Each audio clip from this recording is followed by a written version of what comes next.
দীর্ঘ ১৫টা বছর কেটে গেল। এই কাদা মাটির গন্ধটা আজও একই রকম আছে। শুধু মানুষগুলোর মন বদলে গেছে। যেদিন এই গ্রাম ছেড়েছিলাম, পরনে একটা ছেঁড়া শার্ট ছাড়া আর কিছুই ছিল না। পেটে ছিল খিদে, আর বুকে ছিল আপনজনদের অবহেলার তীব্র ক্ষত। মেজো ভাইয়া লাথি মেরে ঘর থেকে বের করে দিয়েছিল। বাবা মা কেউ সেদিন হাতটা বাড়িয়ে বলেনি, থাক বাবা, তুই তো আমাদেরই সন্তান।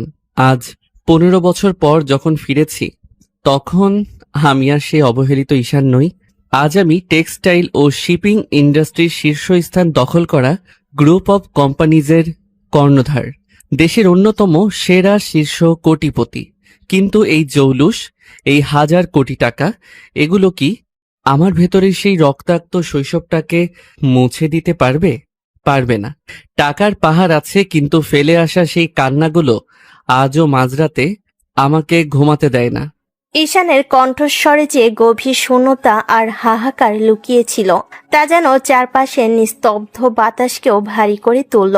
১৫ বছর আগে এই গ্রামের জমিদারের মতো আলিশান বাড়িটার সবচেয়ে অবহেলিত আর লাঞ্ছিত ছেলে ছিল ঈশান। পড়ালেখায় একটু পিছিয়ে থাকায় আর শান্ত স্বভাবের হওয়ার কারণে তার সবসময় পরিবারের বোঝা ভাবা হতো। মেজো ভাই আর বড় বোনের দামি জামা কাপড় পরত, ভালো খাবার খেত, আর ঈশানের ভাগ্যে জুটত সবার ফেলে দেওয়া উচ্ছিষ্ট আর পুরনো কাপড়। অপরাধ না করেও প্রতিদিন চোরের মতো মার খেতে হতো তাকে। অবহেলা আর অপমানের শেষ সীমায় পৌঁছে যেদিন তাকে চুরির মিথ্যা অপবাদ দিয়ে বাড়ি থেকে ঘাড় ধাক্কা দিয়ে বের করে দেওয়া হয়েছিল, সেদিন এই ধুলোবালির পথেই অশ্রুসিক্ত চোখে হেঁটে গিয়ে টেনে উঠেছিল সে। আজ সে দেশের টপ বিলিনিয়ার, তার ইশারায় হাজার হাজার মানুষ চলে। কিন্তু নিজের গ্রামে, নিজের জন্মভিটার সামনে দাঁড়িয়ে সে আজও সেই ১৫ বছর আগের ক্ষুধার্ত একাকী বালকটিকেই খুঁজে বেড়াচ্ছে। তার ভেতরে দুঃখটা কোনো দামি ব্যান্ডের গাড়ি বা ব্যাংক ব্যালেন্স দিয়ে ঢাকার মতো নয়। ঈশান ধীর পায়ে হেঁটে গ্রামের একটা পুরনো চায়ের দোকানে এসে দাঁড়ালো। সেখানে গ্রামের কিছু পুরনো চেনামুখ বসে আড্ডা দিচ্ছে। এই ভাই, আপনারে কেমন যেন চেনা চেনা লাগতেছে, ঠিক চিনতে পারতেছি না। আপনি কি এই গ্রামের লোক? সোহেল, তুই তোর এই দোস্তরেও ভুলে গেলি? ১৫ বছরে সত্যি অনেক কিছু বদলে গেছে রে। হ্যাঁ ঈশান, তুই? সত্যি তুই ঈশান? ওরে ভাই আমার, তুই কই হারাই গেছিলি? আমরা তো ভাবছিলাম তুই মরে গেছিস। তোর এই অবস্থা কেন? কাপড় চোপড় তো একদম সাধারণ। ঢাকা শহরে কি কিছুই করতে পারলি না রে বন্ধু? জীবন যুদ্ধটা সহজ ছিল না রে সোহেল, অনেক কষ্ট করে টিকে থাকতে হয়েছে। আজ শুধু শিকড়ের টানে ফিরে এলাম। আচ্ছা, বাড়ির সবাই কেমন আছে? বাবা মা ভাইয়ারা? আর বলিস না, তোর বাবা আশরাফ আলী চৌধুরী আর মা রাহেলা বেগম এখন পুরো বদলে গেছে। তোর মেজো ভাই ইমরান এখন গ্রামের মাতব্বর, খুব অহংকার ওনার। কিন্তু তোরে তো ওনারা কেউ মনেও রাখেনি রে। তুই বাড়ি যাবি? আমার তো ভয় লাগতেছে তোরে এই অবস্থায় দেখলে ওনারা আবার অপমান না করে। ঈশান সোহেলের কাছ থেকে বিদায় নিয়ে তাদের সেই বিশাল চৌধুরী বাড়ির রাজকীয় উঠোনে গিয়ে দাঁড়ালো। আশরাফ আলী চৌধুরী ইজি চেয়ারে বসে আছেন, পাশে তার স্ত্রী রাহেলা বেগম পানের বাটা নিয়ে বসে আছেন। মেজ ছেলে ইমরান চৌধুরী দাপটের সাথে ফোনে কারোর সাথে কথা বলছে। হ্যাঁ শোনো, চৌধুরী বাড়ির ইজ্জতের ব্যাপার। আগামী সপ্তাহের মিটিং যেন কোনো ভুল না হয়। এলাকায় আমার চেয়ে বড় লোক আর কেউ নেই, এটা সবাইকে বুঝিয়ে দিতে হবে। ওগো, দেখো তো গেট দিয়ে কে ঢুকতেছে। হয়তো কোনো ভিখারি ময়লা একটা ব্যাগ হাতে নিয়ে বাড়ির ভেতর চলে যাচ্ছে। কে রে ওটা? এই চৌধুরী বাড়িতে ভিক্ষা দেওয়া নিষেধ, বাইরে যাও। বাবা মা, আমি ঈশান, তোমাদের ছোট ছেলে। ১৫ বছর পর বাড়ি ফিরেছি। কি ঈশান? ওরে বাবারে বাবা, 15 বছর পর আপদ আবার বিদায় হয়ে ফিরে এসেছে। তা কি মনে করে ঢাকা শহরে গিয়ে ভিক্ষা জোটে নাই, তাই আবার চৌধুরী বাড়ির সম্পত্তি ভাগ নিতে এসেছিস? তোর লজ্জা করে না? তুই আবার কেন আসলি রে? যেদিন তোরে চুরির দায়ে বাড়ি থেকে বের করা হয়েছিল, সেদিন তো আমাদের জন্য তুই মরে গেছিস। এই ছেঁড়া কাপড়ের ভিখারিকে ঘরে তুললে গ্রামের মানুষ আমাদের দিকে আঙ্গুল তুলবে। মা, আমি কোনো সম্পত্তির ভাগ নিতে আসিনি, শুধু দেখতে এসেছিলাম ১৫ বছর পর তোমাদের মনটা একটু নরম হয়েছে কিনা। কিন্তু দেখছি তোমাদের কাছে মানুষের চেয়ে টাকার অহংকারটাই বড় রয়ে গেছে। বাবা, তুমিও কি কিছু বলবে না? ইমরান যা বলছে ঠিকই বলছে। আমাদের বড় ছেলে বিদেশে থাকে, মেজো ছেলে পুরো এলাকা চালায়। তোর মতো একটা ব্যর্থ কুলাঙ্গার ছেলেকে ঘরে আশ্রয় দিয়ে আমি সমাজের মুখ পুরাতে পারবো না। যেখানে ছিলি সেখানেই চলে যা। নিজের জন্মদাতা পিতামাতার মুখ থেকে এমন নির্মম কথা শুনে ঈশানের বুকটা ভেঙে চুরমার হয়ে যাচ্ছিল, কিন্তু সে নিজেকে সামলে নিল। সে দেখল রক্ত আর বংশের চেয়ে এই মানুষগুলোর কাছে বাক্য জৌলসটাই শেষ কথা। তারা ভাবছে ঈশান হয়তো কোনো রকমের দিনমজুর খেটে বেঁচে আছে, তাই তাকে আবার লাঞ্ছিত করে তাড়িয়ে দিতে চাইছে। কিন্তু তারা জানে না যে ছেলেকে তারা আজ ভিখারি বলে তাড়িয়ে দিচ্ছে, তার একটা শোয়ের উপর পুরো দেশের অর্থনীতি ওঠানামা করে। ঈশানের পেছনে যে জগৎটা অপেক্ষা করছে তা এই চৌধুরী বাড়ির কল্পনারও বাইরে। ঠিক তখনই চৌধুরী বাড়ির গেটের সামনে হুট করে তীব্র শব্দে ব্রেক কষল তিনটি কালো রঙের বিলাসবহুল প্রাডো গাড়ি। গাড়িগুলো থেকে স্যুট টাই পরা কয়েকজন বডিগার্ড এবং একজন বয়স্ক বৃদ্ধ গম্ভীর ব্যক্তি নেমে এলেন। তিনি আর কেউ নন, ঈশানের পার্সোনাল সেক্রেটারি ও ম্যানেজার রফিক সাহেব। তিনি খুব ব্যস্ত ভঙ্গিতে হাতে আইপ্যাড আর ফাইল নিয়ে উঠোনে ঢুকলেন। স্যার আপনি এখানে? আপনার পুরো জেলা খুঁজে বেড়াচ্ছি আপনাকে। আপনার সিকিউরিটি টিম পেছনে রাস্তায় জ্যামে আটকে গিয়েছিল। এনারা কারা আর কাকে স্যার বলছেন? স্যার, ঢাকা থেকে মিনিস্ট্রি অফ কমার্স থেকে ফোন এসেছিল। আপনার নতুন যে 500 কোটি টাকার শিপইয়ার্ড প্রজেক্টটা পাস হয়েছে সেটা পেপার আপনার জরুরি সই লাগবে। আজ রাতেই জাপানি ক্লায়েন্টের সাথে আপনার 5 স্টার হোটেলে ডিনার মিটিং আছে। আমাদের এক্ষুনি রওনা হতে হবে স্যার। আপনার প্রাইভেট হেলিকপ্টার রেডি করা হচ্ছে। হেলিকপ্টার? কার প্রজেক্ট? কার কথা বলছেন আপনি? কেন, আপনারা জানেন না? ইনি হলেন দেশের 1 নম্বর শিল্পপতি, এসআই গ্রুপ অফ ইন্ডাস্ট্রিজের ম্যানেজিং ডিরেক্টর এবং চেয়ারম্যান জনাব ঈশান চৌধুরী। আপনাদের এই পুরো গ্রামটা চাইলে উনি 1 মিনিটে কিনে নিতে পারেন। পুরো চৌধুরী পরিবার যেন বজ্রাহত হলো। ইমরান চৌধুরীর হাতের ফোন মাটিতে পড়ে গেল। রাহেলা বেগম নিজের কানকে বিশ্বাস করতে পারছিলেন না, আর আশরাফ আলী চৌধুরী স্তব্ধ হয়ে দাঁড়িয়ে রইলেন। ঈশান তার হাতের ময়লা ব্যাগটা তুলে নিল এবং রফিক সাহেবের দেওয়া দামি রোদ চশমাটা চোখে পড়ল।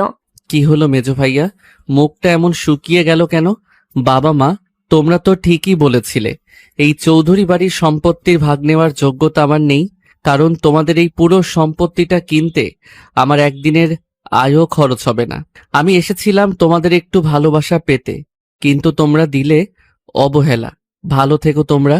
রফিক সাহেব, গাড়ি স্টার্ট দিন। এই ধুলোবালি মাখা অতীতটা আমি আজীবনের জন্য এই গ্রামেই ফেলে গেলাম। ঈশান ধীর পায়ে হেঁটে গিয়ে বিলাসবহুল কালো প্রাডো গাড়িতে গিয়ে বসল। বডিগার্ডরা সসম্মানে গাড়ির দরজা বন্ধ করে দিল। গাড়িগুলো ধুলো উড়িয়ে স্টার্ট নিল, আর পেছনে ধুলোর মাঝে স্তব্ধ, অনুতপ্ত আর হতভম্ব হয়ে দাঁড়িয়ে রইল ঈশানের পরিবার। চৌধুরী বাড়ির রাজকীয় গেট দিয়ে ধুলো উড়িয়ে যখন কালো রঙের প্রাডো গাড়িগুলো বেরিয়ে গেল, তখন পুরো উঠোন জুড়ে এক ভৌতিক নীরবতা নেমে এসেছে। ইমরান চৌধুরীর হাত থেকে দামি স্মার্টফোন মাটিতে পড়ে ডিসপ্লেটা ভেঙে চুরমার হয়ে গেছে, কিন্তু সেদিকে তার কোনো খেয়াল নেই। আশরাফ আলী চৌধুরী ইজি চেয়ারের হাতলটা এমনভাবে চেপে ধরে আছেন যে তার হাতের রগগুলো ফুলে উঠেছে। রাহেলা বেগমের কপালে হাত দিয়ে উঠোনের এক কোণে ধপ করে বসে পড়েছেন। যে ছেলেকে তারা একটু আগে ভিখারি বলে লাথি মারতে বাকি রেখেছিল, সে নাকি দেশের শীর্ষ কোটিপতি, এসআই গ্রুপের চেয়ারম্যান। এই চরম সত্যটা যেন তাদের চেনা জগৎটাকে এক নিমেষে উলটপালট করে দিল।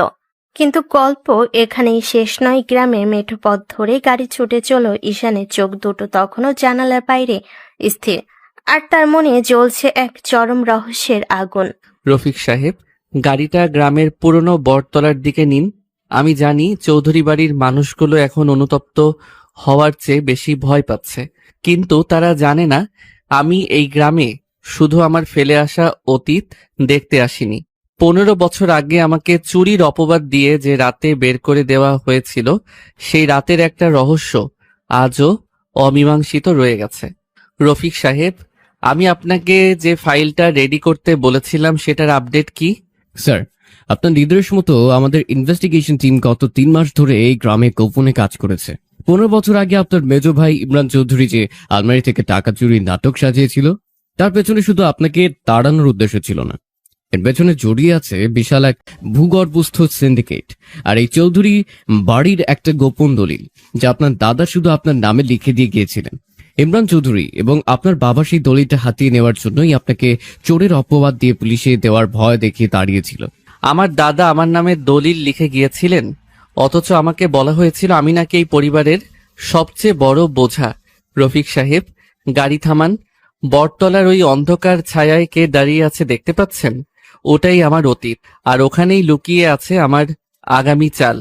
গাড়িটি এসে থামলো নিঝুম বটতলার পাশে। চারিদিকে ঝিঝি পোকার ডাক আর ঘুটঘুটে অন্ধকার। গাড়ি থেকে নেমে এলো ঈশান।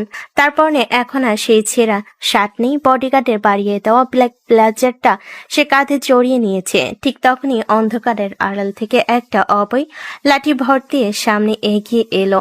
লোকটার একটা চোখ নষ্ট আর মুখে গভীর ক্ষতর দাগ।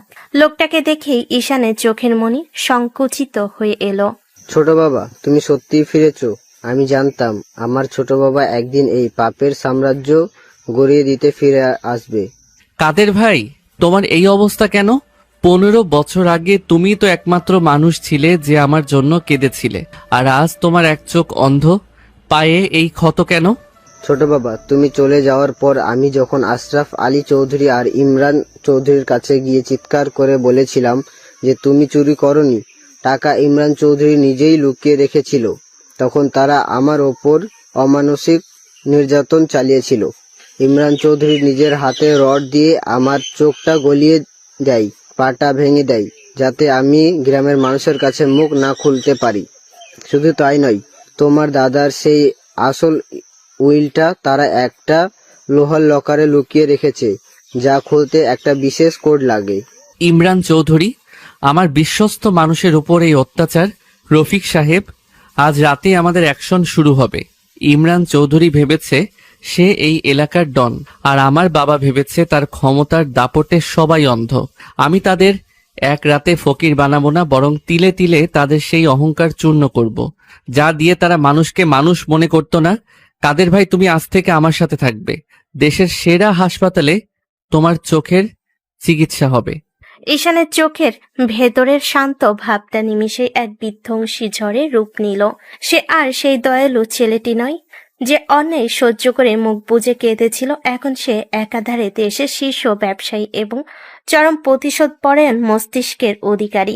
গভীর রাতে যখন পুরো গ্রাম ঘুমে আচ্ছন্ন, তখন চৌধুরী বাড়ির ভেতরে চলছিল তীব্র উত্তেজনা আর ঝগড়া। বাবা, তুমি বুঝতে পারছো না, ঈশান যদি দেশের 1 নাম্বার কোটিপতি হয় তবে আমাদের আস্ত গিলে খাবে। আজ বিকালে ওর সেক্রেটারি যে প্রজেক্টের কথা বলল, সেই প্রজেক্টের জন্য তো আমাদের পুরো জমিদার এলাকা সরকারের অধিগ্রহণ করবে নোটিশ পাঠিয়েছে। তার মানে ওই নোটিশের পেছনেও ঈশান আছে। চুপ কর ইমরান, ও আমার রক্ত, আমার ছেলে, আমি ওর বাবা। ও যতই কোটিপতি হোক, এই চৌধুরী বাড়ির দরজায় এসে ওকে মাথা নোয়াতেই হবে। আমি কালই ওর সাথে দেখা করার ব্যবস্থা করছি। কিন্তু ও যদি আমাদেরকে মাফ না করে, ও যেভাবে আমাদের দিকে তাকিয়ে হাসলো, আমার বুকটা কাঁপছে গো। আমরা ওর উপর অনেক অন্যায় করেছি। মা, তুমি থামো তো। কিসের মাফ? ঈশান যদি এত বড়লোক হয়ে থাকে তবে ওর পেছনে নিশ্চয়ই কোনো কালো হাত আছে। একলা একলা তো কেউ আর 15 বছরের দেশের টপ কোটিপতি হতে পারে না। আমি আজ রাতেই আমার শহরের চেনা গ্যাংয়ের মজিদকে ফোন করছি। ঈশানকে এই গ্রাম থেকে জ্যান্ত ফিরতে দেওয়া যাবে না। ও মরলেও ওর সব সম্পত্তি এমনিতেও খবরের কাগজে আসবে যে ওর কোনো ওয়ারিশ নেই। তখন আমরাই হব সবকিছুর মালিক। লোভী মানুষকে কতটা অন্ধ করতে পারে ইমরান চৌধুরী তার বড় প্রমাণ। নিজের আপন ছোট ভাইকে চিরতরে সরিয়ে দেওয়ার জন্য সে মজিদ গুন্ডার সাথে হাত মেলালো। কিন্তু সে জানতো না চৌধুরী বাড়ির প্রতিটি কোণায়, এমনকি যে ভাঙ্গার জানালার পাশে দাঁড়িয়ে সে কথা বলছিল, তার ঠিক বাইরে আড়ি পেতেছিল ঈশানের আধুনিক সার্ভেলেন্স টিমের ড্রোন ক্যামেরা। কয়েক কিলোমিটার দূরে গ্রামের এক বিলাসবহুল গেস্ট হাউসে বসে ল্যাপটপের স্ক্রিনে লাইভ ভিডিও দেখছিল ঈশান। ইমরান চৌধুরী, তুমি তোমার স্বভাবটা বদলাতে পারলে না? নিজের ভাইকে খুন করার ছক কষছ। রফিক সাহেব, মজিদ গুন্ডার ব্যাকগ্রাউন্ড কি? স্যার, মজিদ মূলত একটা লোকাল গ্যাং লিডার, যাকে আমাদের এসআই গ্রুপের সিকিউরিটি উইং 1 সেকেন্ডে ধূলিসাৎ করে দিতে পারে। কিন্তু স্যার, মজিদের পেছনের আসল গডফাদারকে জানেন? ঢাকা শহরের শীর্ষ মাফিয়া আকরাম খান। আর এই আকরাম খানের সাথেই আগামী সপ্তাহে আপনার টেক্সটাইল ডিলের পার্টনারশিপ হওয়ার কথা ছিল। চমৎকার। সাপও মরবে, লাঠিও ভাঙবে। রফিক সাহেব, আকরাম খানকে এখনই একটা মেইল পাঠান। তাকে বলুন, যদি সে তার এসআই গ্রুপের সাথে 1000 কোটি টাকার ডিলটা বাঁচাতে চায়, তবে আজ রাতেই যেন মজিদ গুন্ডাকে একটা বিশেষ উপহার পাঠায়। আর ইমরান চৌধুরী যে টাকা দিয়ে মজিদকে হায়ার করেছে, সেই ব্যাংক অ্যাকাউন্টটা ফ্রিজ করে দিন। জি স্যার, এক্ষুনি ব্যবস্থা করছি। ইমরান চৌধুরী কাল সকালে ঘুম থেকে উঠে দেখবে তার কোনো ব্যাংক ব্যালেন্স অবশিষ্ট নেই। রাত 1টা। চৌধুরী বাড়ির পেছনে নির্জন বাজারে মজিদ গুন্ডা তার দলবল নিয়ে ওৎ পেতে বসেছিল। ইমরানের সিগন্যাল পেলেই তারা ঈশানের গেস্ট হাউসে হামলা চালাবে। ঠিক তখনই মজিদের ফোনে একটা কল এলো। ফোনটা স্ক্রিনে ভেসে উঠতেই মজিদের হাত পা কাঁপতে শুরু করলো। ওপাশ থেকে ভেসে এলো গম্ভীর এবং ভয়ঙ্কর কণ্ঠস্বর। মজিদ, তুই কি তোর জীবনটা ভিক্ষা চাস, নাকি আজ রাতেই তোর লাশ বুড়িগঙ্গায় ভাসিয়ে দেব? ভাই ভাই, কি ভুল হয়েছে আমার? আমি তো আপনার কথা মতোই চলি। তুই যে ঈশান চৌধুরীকে মারার সুপারি নিয়েছিস, উনি কি জানিস? ওনারা এক ইশারায় আমার পুরো গ্যাং আর বিজনেস পুলিশ 1 মিনিটে মাটির সাথে মিশিয়ে দেবে। এখন আমি যা বলছি শোন। তুই ইমরান চৌধুরীকে গিয়ে ধরবি। ও তোকে যে টাকা দেওয়ার কথা বলেছে, তার ডাবল টাকা ওর কাছ থেকে আদায় করবি। আর ওকে এমন শিক্ষা দিবি যাতে ও আর কোনোদিন ঈশানের নাম মুখে নেওয়ার সাহস না পায়।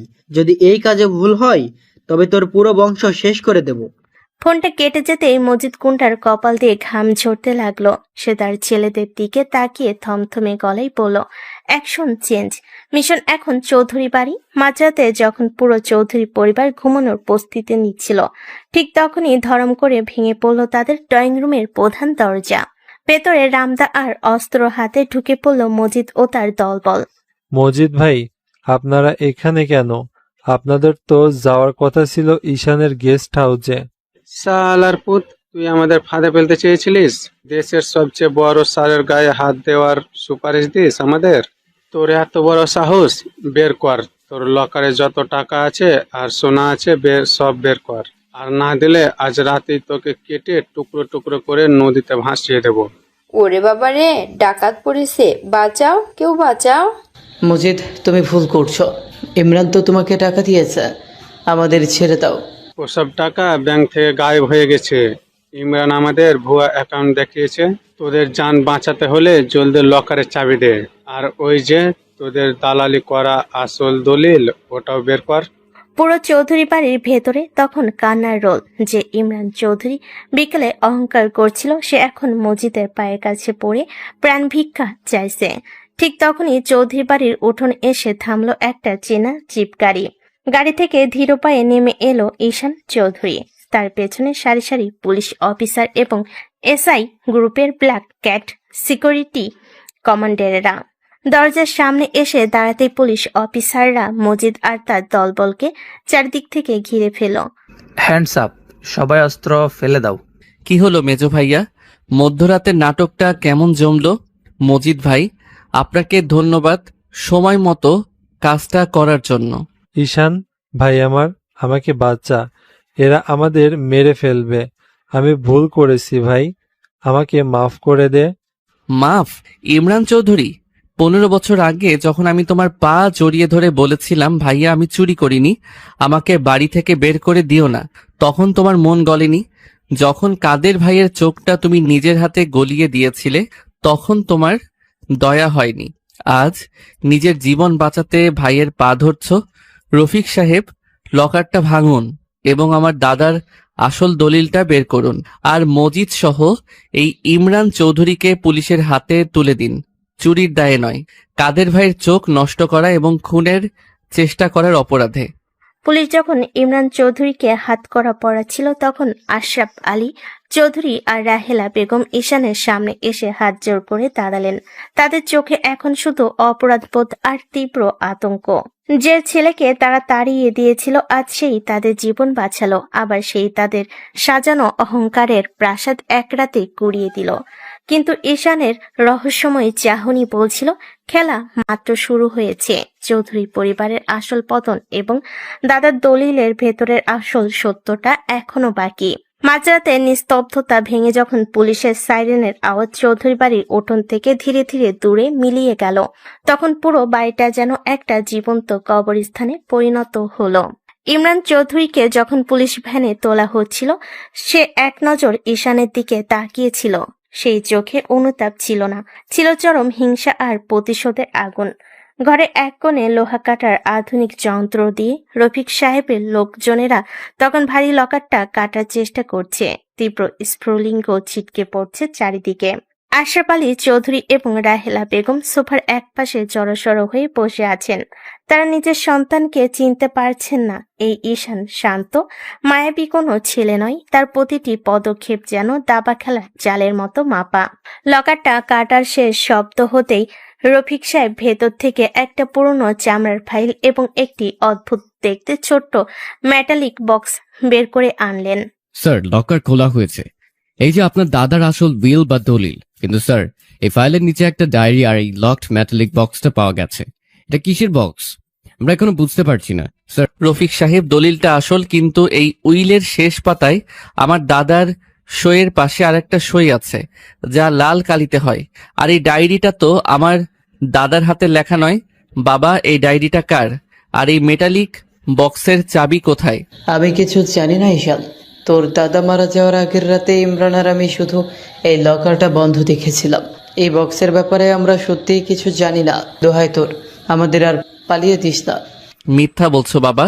তোমরা যদি নাই জানতে, তবে এই বক্সে আমার মায়ের নাম রাহেলা কেন খোদাই করা? মা, তুমি বলো, এই রহস্যটা কি? 15 বছর ধরে তোমরা আমার উপর যে ঘৃণা দেখিয়েছো, তার পেছনে কি শুধু আমি পড়াশোনায় খারাপ ছিলাম সেটাই কারণ, নাকি এর পেছনে আরো বড় কোনো অন্ধকার সত্যি লুকিয়ে আছে? ঈশানের প্রশ্নের মুখে রাহেলা বেগম হঠাৎ করেই কেমন যেন পাথর হয়ে গেলেন। তার মুখ থেকে সমস্ত রক্ত চুষে নিয়েছে কেউ। তিনি কাঁপতে কাঁপতে নিজের আঁচলটা কামড়ে ধরলেন, কিন্তু একটা শব্দ তার মুখ থেকে বের হলো না। ঠিক তখনই গেস্ট হাউসের বাইরে থেকে তীব্র গতিতে একটা মোটরসাইকেল এসে থামার শব্দ হলো। বডিগার্ডরা তৎক্ষণাৎ পজিশন নিল।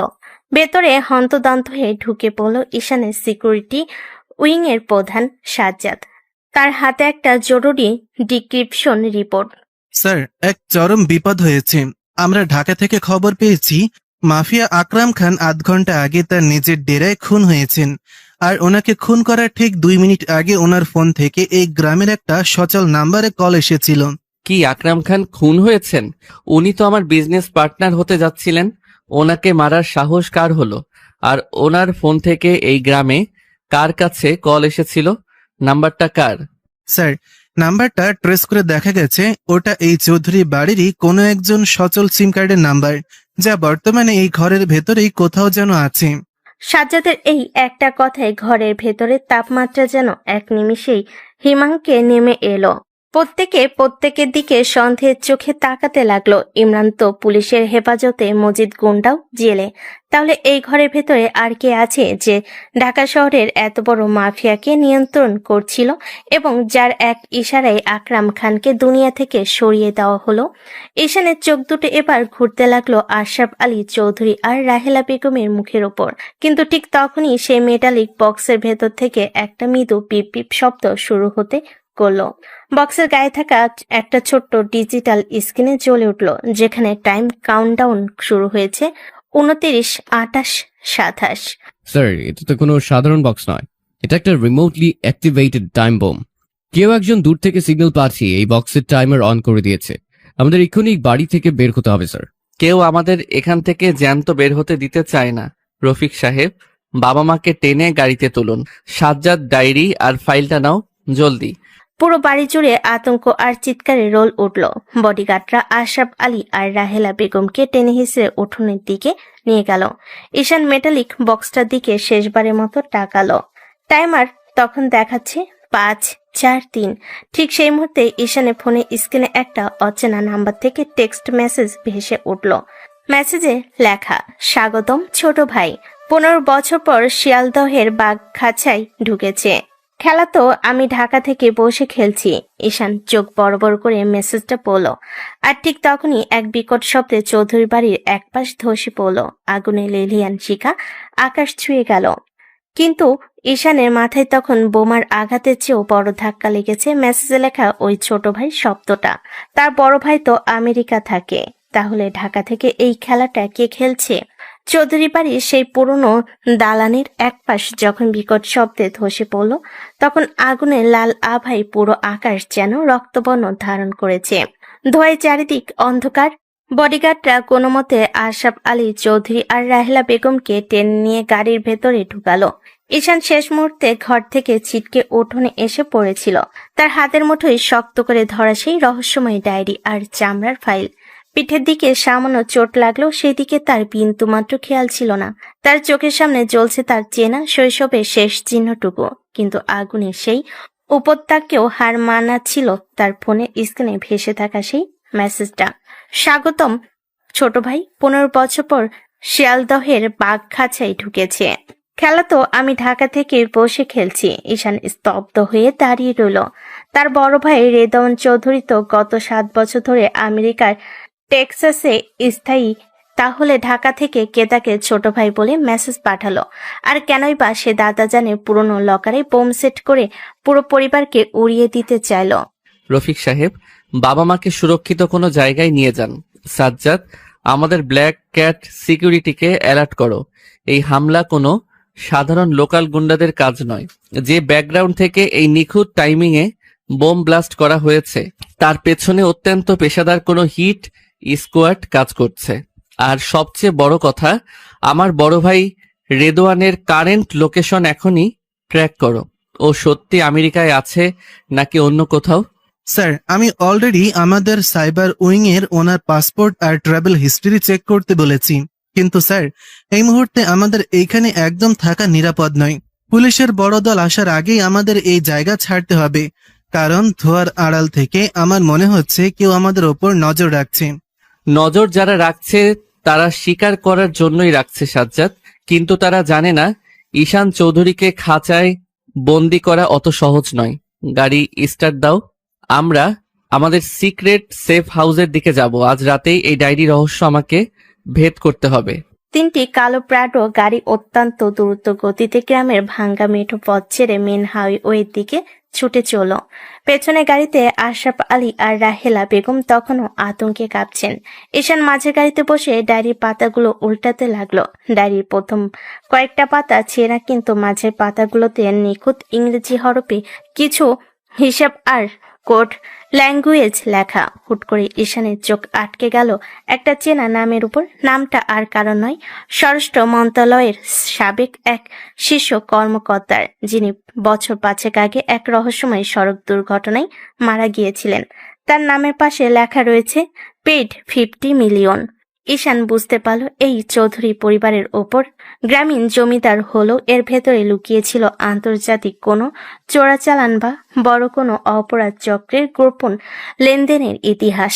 আর ঠিক তখনই হাইওয়ের একেবারে নির্জন অন্ধকার অংশে এসে পৌঁছাতেই চারপাশের পরিবেশ থমথমে হয়ে উঠল। গভীর রাত, কুয়াশা আর অন্ধকারের মাঝেই হুট করে ঈশানের গাড়ির ড্রাইভার চিৎকার করে ব্রেক কষল। স্যার, সামনের রাস্তা ব্লক। ওইটা কি ওটা? ঈশান জানালার কাছ দিয়ে সামনে তাকাতেই দেখলো হাইওয়ের মাঝখানে আড়াআড়িভাবে একটা বিশাল লরি বা কন্টেনার ট্রাক দাঁড় করিয়ে রাখা হয়েছে, যার হেডলাইটগুলো নেভানো। পেছনে গাড়ি দুটোর সাথে সাথে ব্রেক কষল, কিন্তু কিছু বুঝে ওঠার আগেই রাস্তার দুপাশের জঙ্গল আর অন্ধকার থেকে হুট করে সাইলেন্সার লাগানো স্বয়ংক্রিয় রাইফেল হাতে কালো পোশাক পরা 8-10 জন মুখোশধারী শুটার বেরিয়ে এলো। তারা কোনো কথা না বলে সরাসরি ঈশানের গাড়ি লক্ষ্য করে নির্বিচারে গুলি চালাতে শুরু করলো। গুলির তীব্র শব্দে রাতের নিস্তব্ধতা ভেঙে খান খান হয়ে গেল। বুলেটগুলো এসে গাড়ির বুলেট প্রুফ কাছে লেগে ছিটকে পড়তে লাগলো, কিন্তু হামলাকারীদের কাছে যে ভারী অস্ত্র ছিল তা দিয়ে অনবরত গুলি করার ফলে কাজগুলোতে চিৎ ধরতে শুরু করলো। স্যার, ওরা আর্মার পিয়ার্সিং বুলেট ব্যবহার করেছে। বুলেট প্রুফ কাজ বেশিক্ষণ টিকে না। পজিশন নিন স্যার, নিচে ঝুঁকে পড়ুন। রফিক সাহেবকে বলো পেছনের গাড়ি ব্যাক করে বাবা মাকে নিয়ে পালাতো সাজ্জাদ। পাল্টা গুলি চালাও। আমাদের বডিগার্ডদের বলো কাউন্টার অ্যাটাক করতে। ওদের একজনকে অন্তত জ্যান্ত চাই। ঈশানের বডিগার্ডরা অত্যন্ত চটজলদি গাড়ি থেকে নেমে দরজার আড়াল নিয়ে পাল্টা গুলি চালাতে শুরু করলো। হাইওয়ের মাঝখানে যেন একটা মিনি যুদ্ধক্ষেত্র তৈরি হয়ে গেল। চারিদিকে বুলেটের শীষ কাটার শব্দ, কাঁচ ভাঙ্গার আওয়াজ আর বারুদের গন্ধ। হামলাকারীরা অত্যন্ত সুপ্রশিক্ষিত, তাদের এক একটা মুভমেন্ট বলছিল তারা নিখুঁত আর্মি ট্রেনিং প্রাপ্ত। ঈশান গাড়ির সিটের নিচে ডায়েরিটা লুকিয়ে রেখে নিজের পকেট থেকে একটা ছোট্ট 9mm পিস্তল বের করলো। সে শুধু এসি রুমে বসে ব্যবসা করা কোটিপতি নয়, নিজের সাম্রাজ্য গড়তে গিয়ে তাকে অনেক অন্ধকার পথ পাড়ি দিতে হয়েছে। অস্ত্র চালানো সে খুব ভালো করে জানে। ঠিক তখনই একটা বুলেট ঈশানের গাড়ির ডান পাশের কাঁচ পুরো ভেঙে ভেতরে ঢুকে গেল। ড্রাইভারের কাঁধে গুলি লাগে, সে স্টিয়ারিং এর উপর পড়ে গেল। Sir, driver hit. আমাদের গাড়ি মুভ করার কোনো সুযোগ নেই, ওরা ডান দিক থেকে ঘিরে ধরেছে। ভয় পেলে চলবে না সাজ্জাদ, কাজ ভাঙো, আমি কভার দিচ্ছি, তুমি লেফট সাইড ক্লিয়ার করো। ঈশান এক ঝটকায় গাড়ির দরজা সামান্য খুলে বাইরের দিকে লক্ষ্য করে পরপর 3টে শট করলো। তার নিখুঁত নিশানায় একজন মুখোশধারী শুটারের বুকে গুলি খেয়ে মাটিতে লুটিয়ে পড়ল। কিন্তু অপর দিক থেকে আসা একটা গ্রেনেড হুট করে ঈশানের গাড়ির ঠিক নিচে এসে পড়ল। স্পাইকিং লাইট দেখে সাজ্জাদ চিৎকার দিয়ে উঠল। Sir, grenade! জাম্প করুন স্যার। ঈশান আর সাজ্জাদ একসাথে গাড়ির বাম দিকে দরজা দিয়ে পিচঢালা রাস্তায় ড্রাইভ দিল।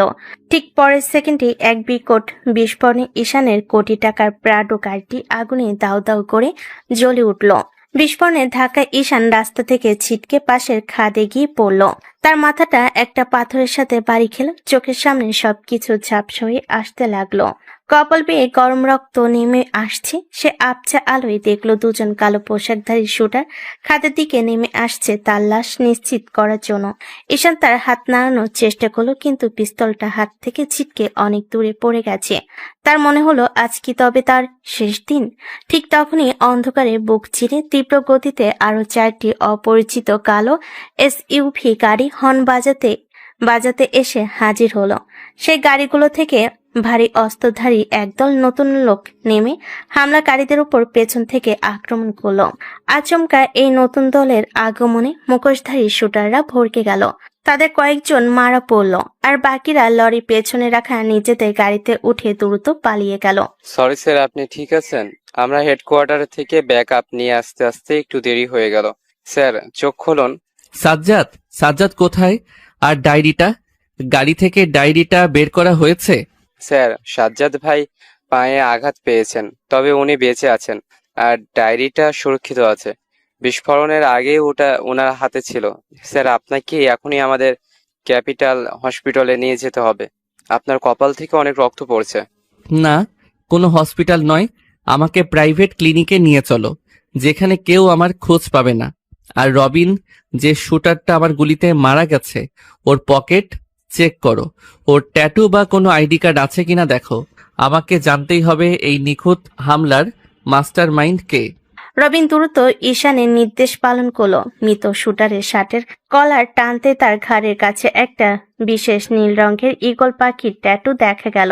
সেটা দেখা মাত্র রবিনের মুখ শুকিয়ে গেল। সে ঈশানের কানে কাছে এসে ফিস করে বলল, স্যার, এরা লোকাল কেউ নয়, এরা black eagle international mercenary group.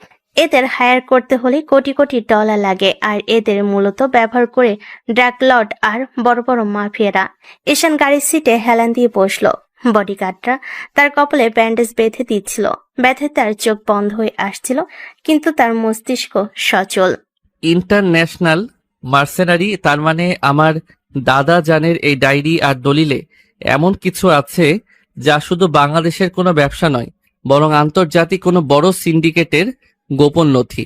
আর যে আমাকে মেসেজ পাঠিয়েছে সে আমার আপন ভাই রেদওয়ান নাও হতে পারে অন্য কেউ, যে রেদওয়ানের ফোন বা পরিচয় ব্যবহার করছে।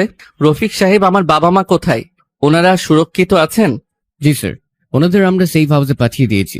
ওনারা অক্ষত আছেন, তবে চরম আতঙ্কে আছেন। স্যার, আশরাফ আলী চৌধুরী ওপরে যতই শক্ত হন না কেন, উনি ভেতরের অনেক কিছু লুকোচ্ছেন।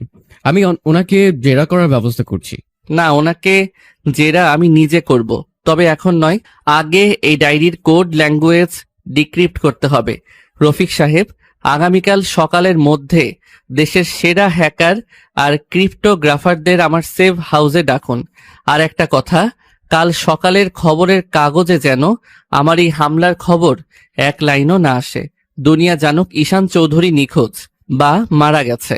শিয়ালদহের বাঘ যদি খাঁচায় ঢুকে থাকে তবে বাঘ এবার মরণ কামড় দেবে। গাড়িগুলো ধীর গতিতে ঢাকার উদ্দেশ্যে রওনা হলো। ভোরের আলো ফুটতে আর মাত্র কয়েক ঘন্টা বাকি, কিন্তু ঈশানের জীবনের উপর যে রহস্যের মেঘ জমেছে তা তো এই ভোরের আলোতেও কাটা নয়। একদিকে নিজের পরিবারের নির্মম অতীত, অন্যদিকে আন্তর্জাতিক খুনিদের তারা। সব মিলিয়ে ঈশান চৌধুরী এখন এক অন্তহীন চক্রে বন্দী। ডায়েরির ভেতরে সেই কালো কালির সইকার আর কে? এই অদৃশ্য বড় ভাই, যে ঢাকা থেকে বসে এই মৃত্যুর খেলা নিয়ন্ত্রণ করছে। হাইওয়ের উপর চলতে থাকা প্রাডো গাড়ির আগুনে লেলিহান শিখা চারপাশের অন্ধকারকে গ্রাস করে নিচ্ছিল। পিচঢালার রাস্তার উপর তখনও বুলেটের খোসা ছিটকে পড়ছে। International mercenary group black eagle এর শুটাররা যখন খাদের দিকে নেমে আসছিল, ঠিক তখনই ঈশানের ভেতরে ঘুমন্ত সিংহটা যেন জেগে উঠল। কপাল বেয়ে নামা তপ্ত রক্ত তার চোখ মুখকে আরো ভয়ঙ্কর করে তুলেছে। ছিটকে পড়া পিস্তলটা কুড়িয়ে নেওয়ার মতো সময় ছিল না। একদম তামিল সিনেমার অ্যাকশন হিরোদের মতো এক ঝটকায় মাটির উপর রোল খেয়ে সোজা দাঁড়িয়ে গেল ঈশান। তার চোয়াল শক্ত, চোখে এক অদ্ভুত হিংস্র ও মারকুটে ভাব। তোরা ভেবেছিস ঈশান চৌধুরী শুধু এসি রুমে বসে বিজনেস করতে জানে? তোদের মতো কুত্তা দিয়ে শিকার করার দিন শেষ। আর কার কত বড় কলিজা দেখি। প্রথম শুটারটা রামদা উঁচিয়ে ঈশানের দিকে তেড়ে আসতেই ঈশান এক চুল পরিমাণ জায়গা সরে গিয়ে ডজ করলো। পরক্ষণে শুটারের কবজিতে এক মারাত্মক মোচড় দিয়ে হাত থেকে অস্ত্রটা কেড়ে নিল। একটা তীব্র ঘূর্ণি লাথি বা স্পিকিং ব্যাক কিক গিয়ে লাগলো শুটারের বুকে। লোকটা ছিটকে গিয়ে মেন রোডের ব্যারিকেডে আছাড় খেল। ঠিক তখনই অন্য দুজন শুটার স্বয়ংক্রিয় রাইফেল তাক করতে ঈশান মাটিতে স্লাইড করে গিয়ে একজনের পায়ের গোড়ালিতে লাঠি মেয়ে ভারসাম্যহীন করে দিল।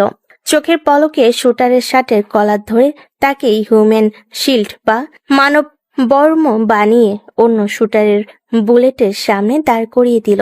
নিজের দলের গুলিতেই প্রথম শুটারটা ঝাঁঝরা হয়ে গেল। ঈশান একটুও সময় নষ্ট না করে মৃত শুটারের হাত থেকে ভারী রাইফেলটা নিয়ে এক হাতে অনবরত ট্রিগার চেপে ধরল।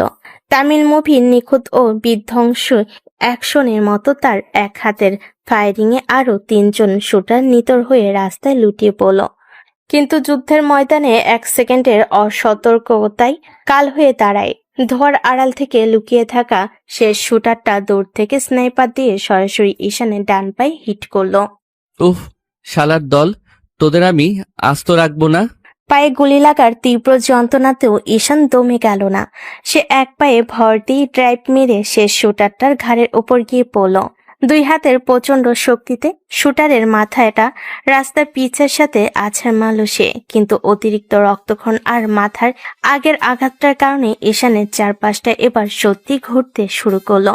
ঠিক তখনই দূর থেকে আরেকটি অপরিচিত ব্যাকআপ দলের গাড়ি আসার তীব্র হর্ন শোনা গেল।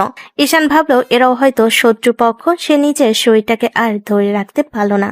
খাদের কিনারে পা পিছলে সে ছিটকে গিয়ে অনেক নিচে মেন রাস্তার একেবারে পাশের এক ঘন ঝোপঝাড়ে গিয়ে আছাড় খেয়ে পড়ল।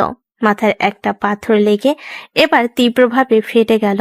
চোখের সামনে সমস্ত আলো নিভে গেল ঈশানের। সে সম্পূর্ণ অজ্ঞান হয়ে নিথর নিস্তব্ধ অবস্থায় রাস্তার পাশে পড়ে রইল। রাত কেটে তখন ভোরের মৃত আলো ফুটতে শুরু করেছে। হাইওয়ে সেই যুদ্ধক্ষেত্রের ঠিক কয়েক কিলোমিটার দূরে তখন একটা লাল রঙের বিলাসবহুল সেডান গাড়ি আপন গতিতে ছুটে চলছিল। গাড়ির স্টিয়ারিং এ ছিল তুলি, আর পেছনের সিটে বসে উচ্চস্বরে গান গাইছিল তার 2 কলেজ বান্ধবী রিমি আর নিশা। তারা সবাই মিলে উইকেন্ডে একটা লং ড্রাইভে যাচ্ছিল।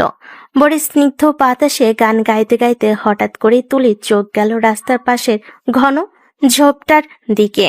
কুয়াশার মাঝেই সে দেখল একটা রক্তাক্ত মানুষের হাত রাস্তার দিকে ঝুলে আছে। এই রিমি, নিশা, গানটা একটু থামাতো। ওই দেখ, রাস্তার পাশে মনে হয় কেউ অ্যাক্সিডেন্ট করে পড়ে আছে। পুরো রক্তে ভেসে যাচ্ছে জায়গাটা। ওরে বাবা তুলি, গাড়ি থামাস না। এই ভোরবেলা হাইওয়ের পাশে গুন্ডা মাস্তান বা ডাকাতও থাকতে পারে। চল এখন এখান থেকে পালাই। হ্যাঁ তুলি, রিমির কথাই তো ঠিক।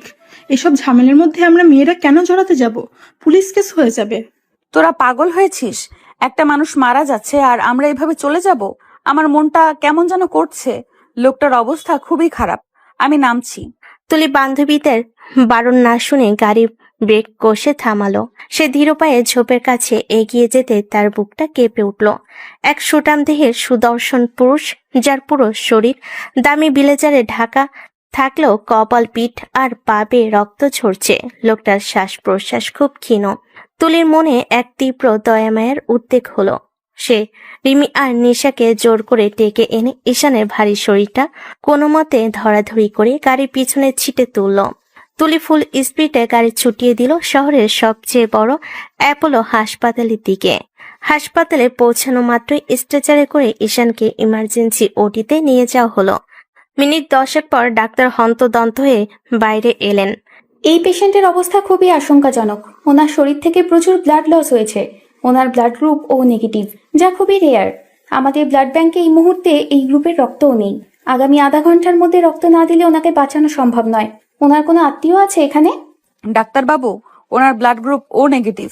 আমার ব্লাড গ্রুপও তো একই। আপনি ওনার আত্মীয়র জন্য অপেক্ষা করবেন না। আমার শরীর থেকে যতখানি রক্ত লাগে নিন, কিন্তু প্লিজ এই মানুষটাকে বাঁচান। ডাক্তার আর দেরি না করে তুলিকে ব্লাড ডোনেশন বেডে শুইয়ে দিলেন। নিজের শরীর থেকে ব্যাগ ভর্তি তাজা রক্ত দিয়ে তুলি ওটির বাইরে এসে ক্লান্ত হয়ে বসে রইল।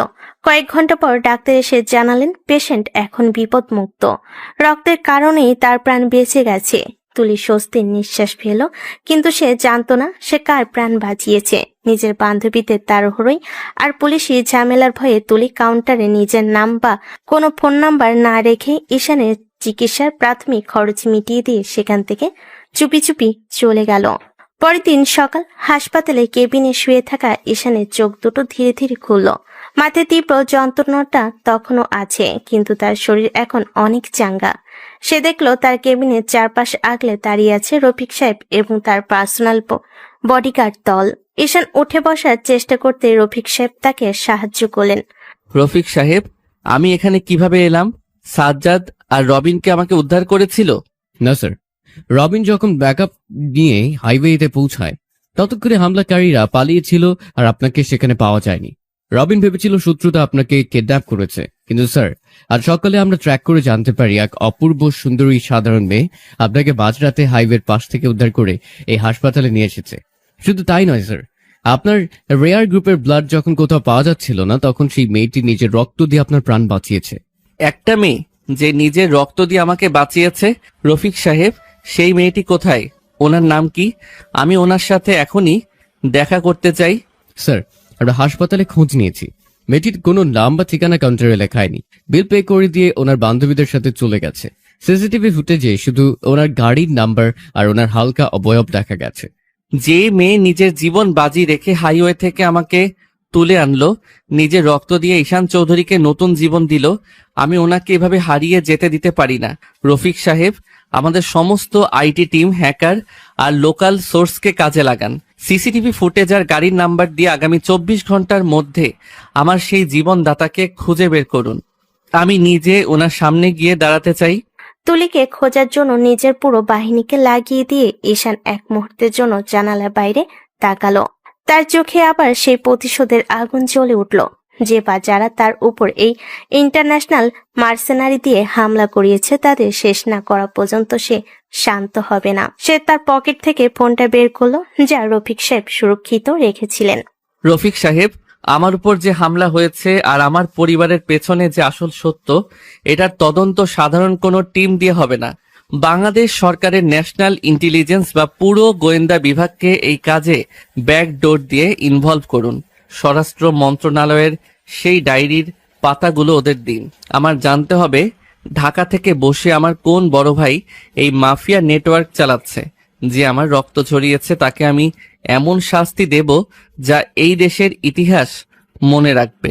ঢাকা শহরের এক গোপন ও সুরক্ষিত সেফ হাউস এর বিশাল কাচের জানালার সামনে দাঁড়িয়েছিল ঈশান। বাড়ি তখন ঝুম বৃষ্টি। কাচের গায়ে জলের ফোঁটাগুলো আছাড় খেয়ে পড়ছে, ঠিক যেমন গত কয়েকদিনে ঈশানের জীবনে একের পর এক রহস্য আছাড় খেয়ে পড়েছে। কপালের সাদা ব্যান্ডেজ, পরনে ব্ল্যাক সিল্কের নাইট গাউন, আর এক হাতে জ্বলন্ত কফি আর অন্য হাতটা জানালার কাছে ঠেকানো। তার চোখ দুটো শান্ত, কিন্তু মনের ভেতরে চলছে এক প্রলয়ঙ্কারী ঝড়, যে কোনোভাবেই হিসাব মিলাতে পারছে না। একটা মানুষ যখন শূন্য থেকে শুরু করে দেশের শীর্ষ কোটিপতি হয়, তখন সে মনে করে পৃথিবীর সব পরিস্থিতি সে নিজের নিয়ন্ত্রণে রাখতে পারে। কিন্তু এই গ্রামে পা রাখার পর তার সেই আত্মবিশ্বাস যেন মতো ভেঙে পড়েছে। সে যতই একটা সুতো টেনে রহস্যের জট ছাড়াতে চাইছে, ততই যেন এক অদৃশ্য মাকড়সার জালে আরো বেশি জড়িয়ে পড়ছে। কি হচ্ছে এসব আমার সাথে? এসেছিলাম সামান্য প্রতিশোধ নিতে, মেজ ভাইয়ের অহংকার ভাঙতে, বাবা মায়ের অবহেলার জবাব দিতে। কিন্তু এখানে তো প্রতিটা মোড়ে মোড়ে মৃত্যু ওত পেতে আছে। প্রথমে ইমরান চৌধুরীর সেই লকারের টাইম বম, তারপর ঢাকা শহরের মাফিয়া আকরাম খানের আচমকা খুন, আর সব শেষে হাইওয়েতে আন্তর্জাতিক মার্সেনারি ব্ল্যাক ইগলের হামলা। এই সবকিছু কি কোনো সাধারণ পারিবারিক শত্রুতার অংশ হতে পারে? কখনোই না। কে সেই মাস্টার মাইন্ড যে আমার চেয়েও 4 চাল এগিয়ে চলছে?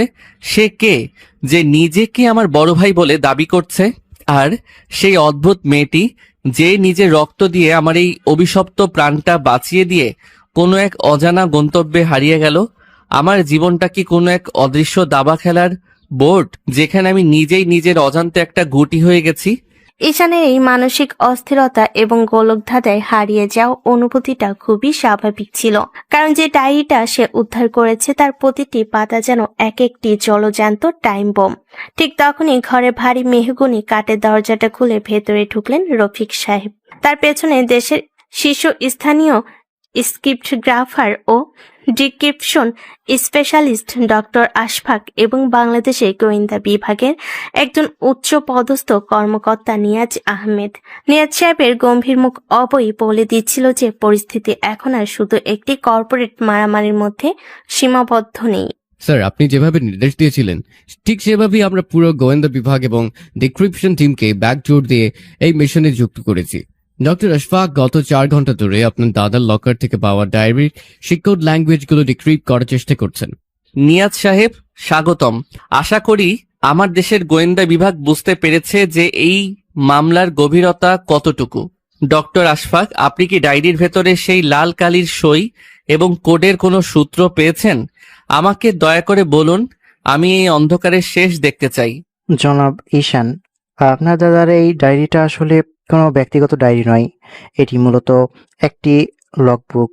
আজ থেকে 20 বছর আগে এই উপমহাদেশে একটি অত্যন্ত শক্তিশালী আন্তর্জাতিক সিন্ডিকেটের সন্ধান মেলে, যার নাম ছিল শ্যাডো নেটওয়ার্ক। এই সিন্ডিকেটের কাজ ছিল রাষ্ট্রীয় বড় বড় প্রজেক্টের টাকা পাচার করা, অস্ত্র চোরাচালান এবং ভিআইপি মার্ডার কন্ট্রাক্ট নেওয়া। আর সবচেয়ে ভীতিজনক তথ্য কি জানেন? এই ডায়েরির কোড ডিক্রিপ্ট করে জানা গেছে আপনার দাদাজান চৌধুরী বংশের প্রতিষ্ঠাতা হলেও তিনি ছিলেন এই শ্যাডো নেটওয়ার্কের অন্যতম প্রধান অর্থদাতা বা ফাইন্যান্সিয়াল হেড। কি বলছেন আপনি? আমার দাদাজান, উনি তো একজন সমাজসেবক আর দানবীর হিসেবে পরিচিত ছিলেন। ওনার হাত দিয়ে আন্তর্জাতিক চোরাচালানের টাকা আসতো। হ্যাঁ ঈশান সাহেব, এটাই নির্মম সত্য। আর ওই ডায়েরির শেষ পাতায় যে লাল কালির সইটা আপনি দেখেছেন, ওটা আপনার দাদার সই নয়। ওটা হলো ওই শ্যাডো নেটওয়ার্কের বর্তমান চিফ বা প্রধানের কোড নেম সিগনেচার। সেই কোড নেমটি হলো দ্য ফ্যান্টম। আজ থেকে 15 বছর আগে, ঠিক যেদিন আপনাকে চুরির অপবাদ দিয়ে বাড়ি থেকে বের করে দেওয়া হয়েছিল, ঠিক সেই রাতেই আপনার দাদাজান হৃদরোগে আক্রান্ত হয়ে মারা যাননি। ওনাকে বিষ দিয়ে খুন করা হয়েছিল, আর সেই খুনের পেছনে ছিল ওই ফ্যান্টম। নিয়াজ সাহেবের এই একটা কথাই ঈশানের মাথার ভেতর যেন হাজারটা বজ্রপাত একসাথে হলো। সে যতই ভাবছিল সে রহস্যের কাছাকাছি পৌঁছাচ্ছে, রহস্য যেন আরো 10 গুণ ঘনীভূত হয়ে তাকে এক অন্ধকার কূপে ঠেলে দিচ্ছে। তার চোখের সামনে ভেসে উঠল 15 বছর আগে সেই ঝড়ের রাত, যেদিন তাকে চোর বানিয়ে বাড়ি থেকে বের করা হচ্ছিল। সেদিন তার দাদাজান বিছানায় ছটফট করছিলেন, কিন্তু মেজ ভাই ইমরান আর বাবা আশরাফ আলী তাকে দাদাজানের ঘরে ঢুকতে দেয়নি। তার মানে সেই রাতে এই বিশাল অপরাধের সাম্রাজ্যের হাত বদল হয়েছিল। তার মানে আমার মেজ ভাই আর বাবা এই ফ্যান্টমের হয়ে কাজ করছিল। কিন্তু নিয়াজ সাহেব যে লোক আমাকে ফোনে মেসেজ পাঠালো ছোট ভাই বলে, সে নিজেকে আমার বড় ভাই দাবি করছে। আমার বড় ভাই রেদওয়ান চৌধুরী তো আমেরিকায়, ও কি এই ফ্যান্টম? আমরা আমেরিকার ইন্টেলিজেন্সের সাথে কথা বলেছি ঈশান সাহেব। এক চরম চমকপ্রদ তথ্য বের হয়ে এসেছে। আপনার বড় ভাই রেদওয়ান চৌধুরী গত 3 বছর ধরে আমেরিকার কোনো ট্রেক্রাসে নেই। সে 3 বছর আগেই ওখানকার নাগরিকত্ব ছেড়ে দিয়ে ছদ্মনামে বাংলাদেশে ফিরে এসেছে। আর ওনার বর্তমান যে ব্যাংকিং ট্রানজেকশন এবং আইপি অ্যাড্রেস আমরা ট্যাগ করেছি, তা সরাসরি ঢাকা শহরের মোস্ট ওয়ান্টেড ড্রাগ লর্ড আর ক্যাসিনো কিংদের আস্তানার সাথে যুক্ত। অর্থাৎ আপনাকে যে মেসেজ পাঠিয়েছে সে আপনার আপন বড় ভাই রেদওয়ান চৌধুরী হওয়ার সম্ভাবনা 90%। নিজের পরিবার, নিজের রক্ত, একজন ভাই আমার জীবন ধ্বংস করার জন্য 15 বছর ধরে ওত পেতে আছে। আরেকজন ভাই আমাকে মারার জন্য আন্তর্জাতিক খুনি ভাড়া করছে। আর আমার জন্মদাতা পিতামাতা সেই খুনিদের আশ্রয় দিচ্ছে। আমি কার বিরুদ্ধে লড়ছি? আমি যতই এই জাল থেকে বের হতে চাচ্ছি, ততই যেন বুঝতে পারছি আমার পুরো অস্তিত্বটাই একটা মিথ্যার উপর দাঁড়িয়ে আছে। রফিক সাহেব, আমার সেই জীবনদাত্রী মেয়েটির কোনো খোঁজ পেলেন? এই নরকের মাঝে একমাত্র ওই মেয়েটির পবিত্র রক্তই আমাকে মনে করাচ্ছে যে পৃথিবীতে এখনো ভালো কিছু বেঁচে আছে। ঈশানের কণ্ঠে সেই তীব্র হাহাকার আর অসাধ্য ঘরের সবাইকে স্তব্ধ করে দিল।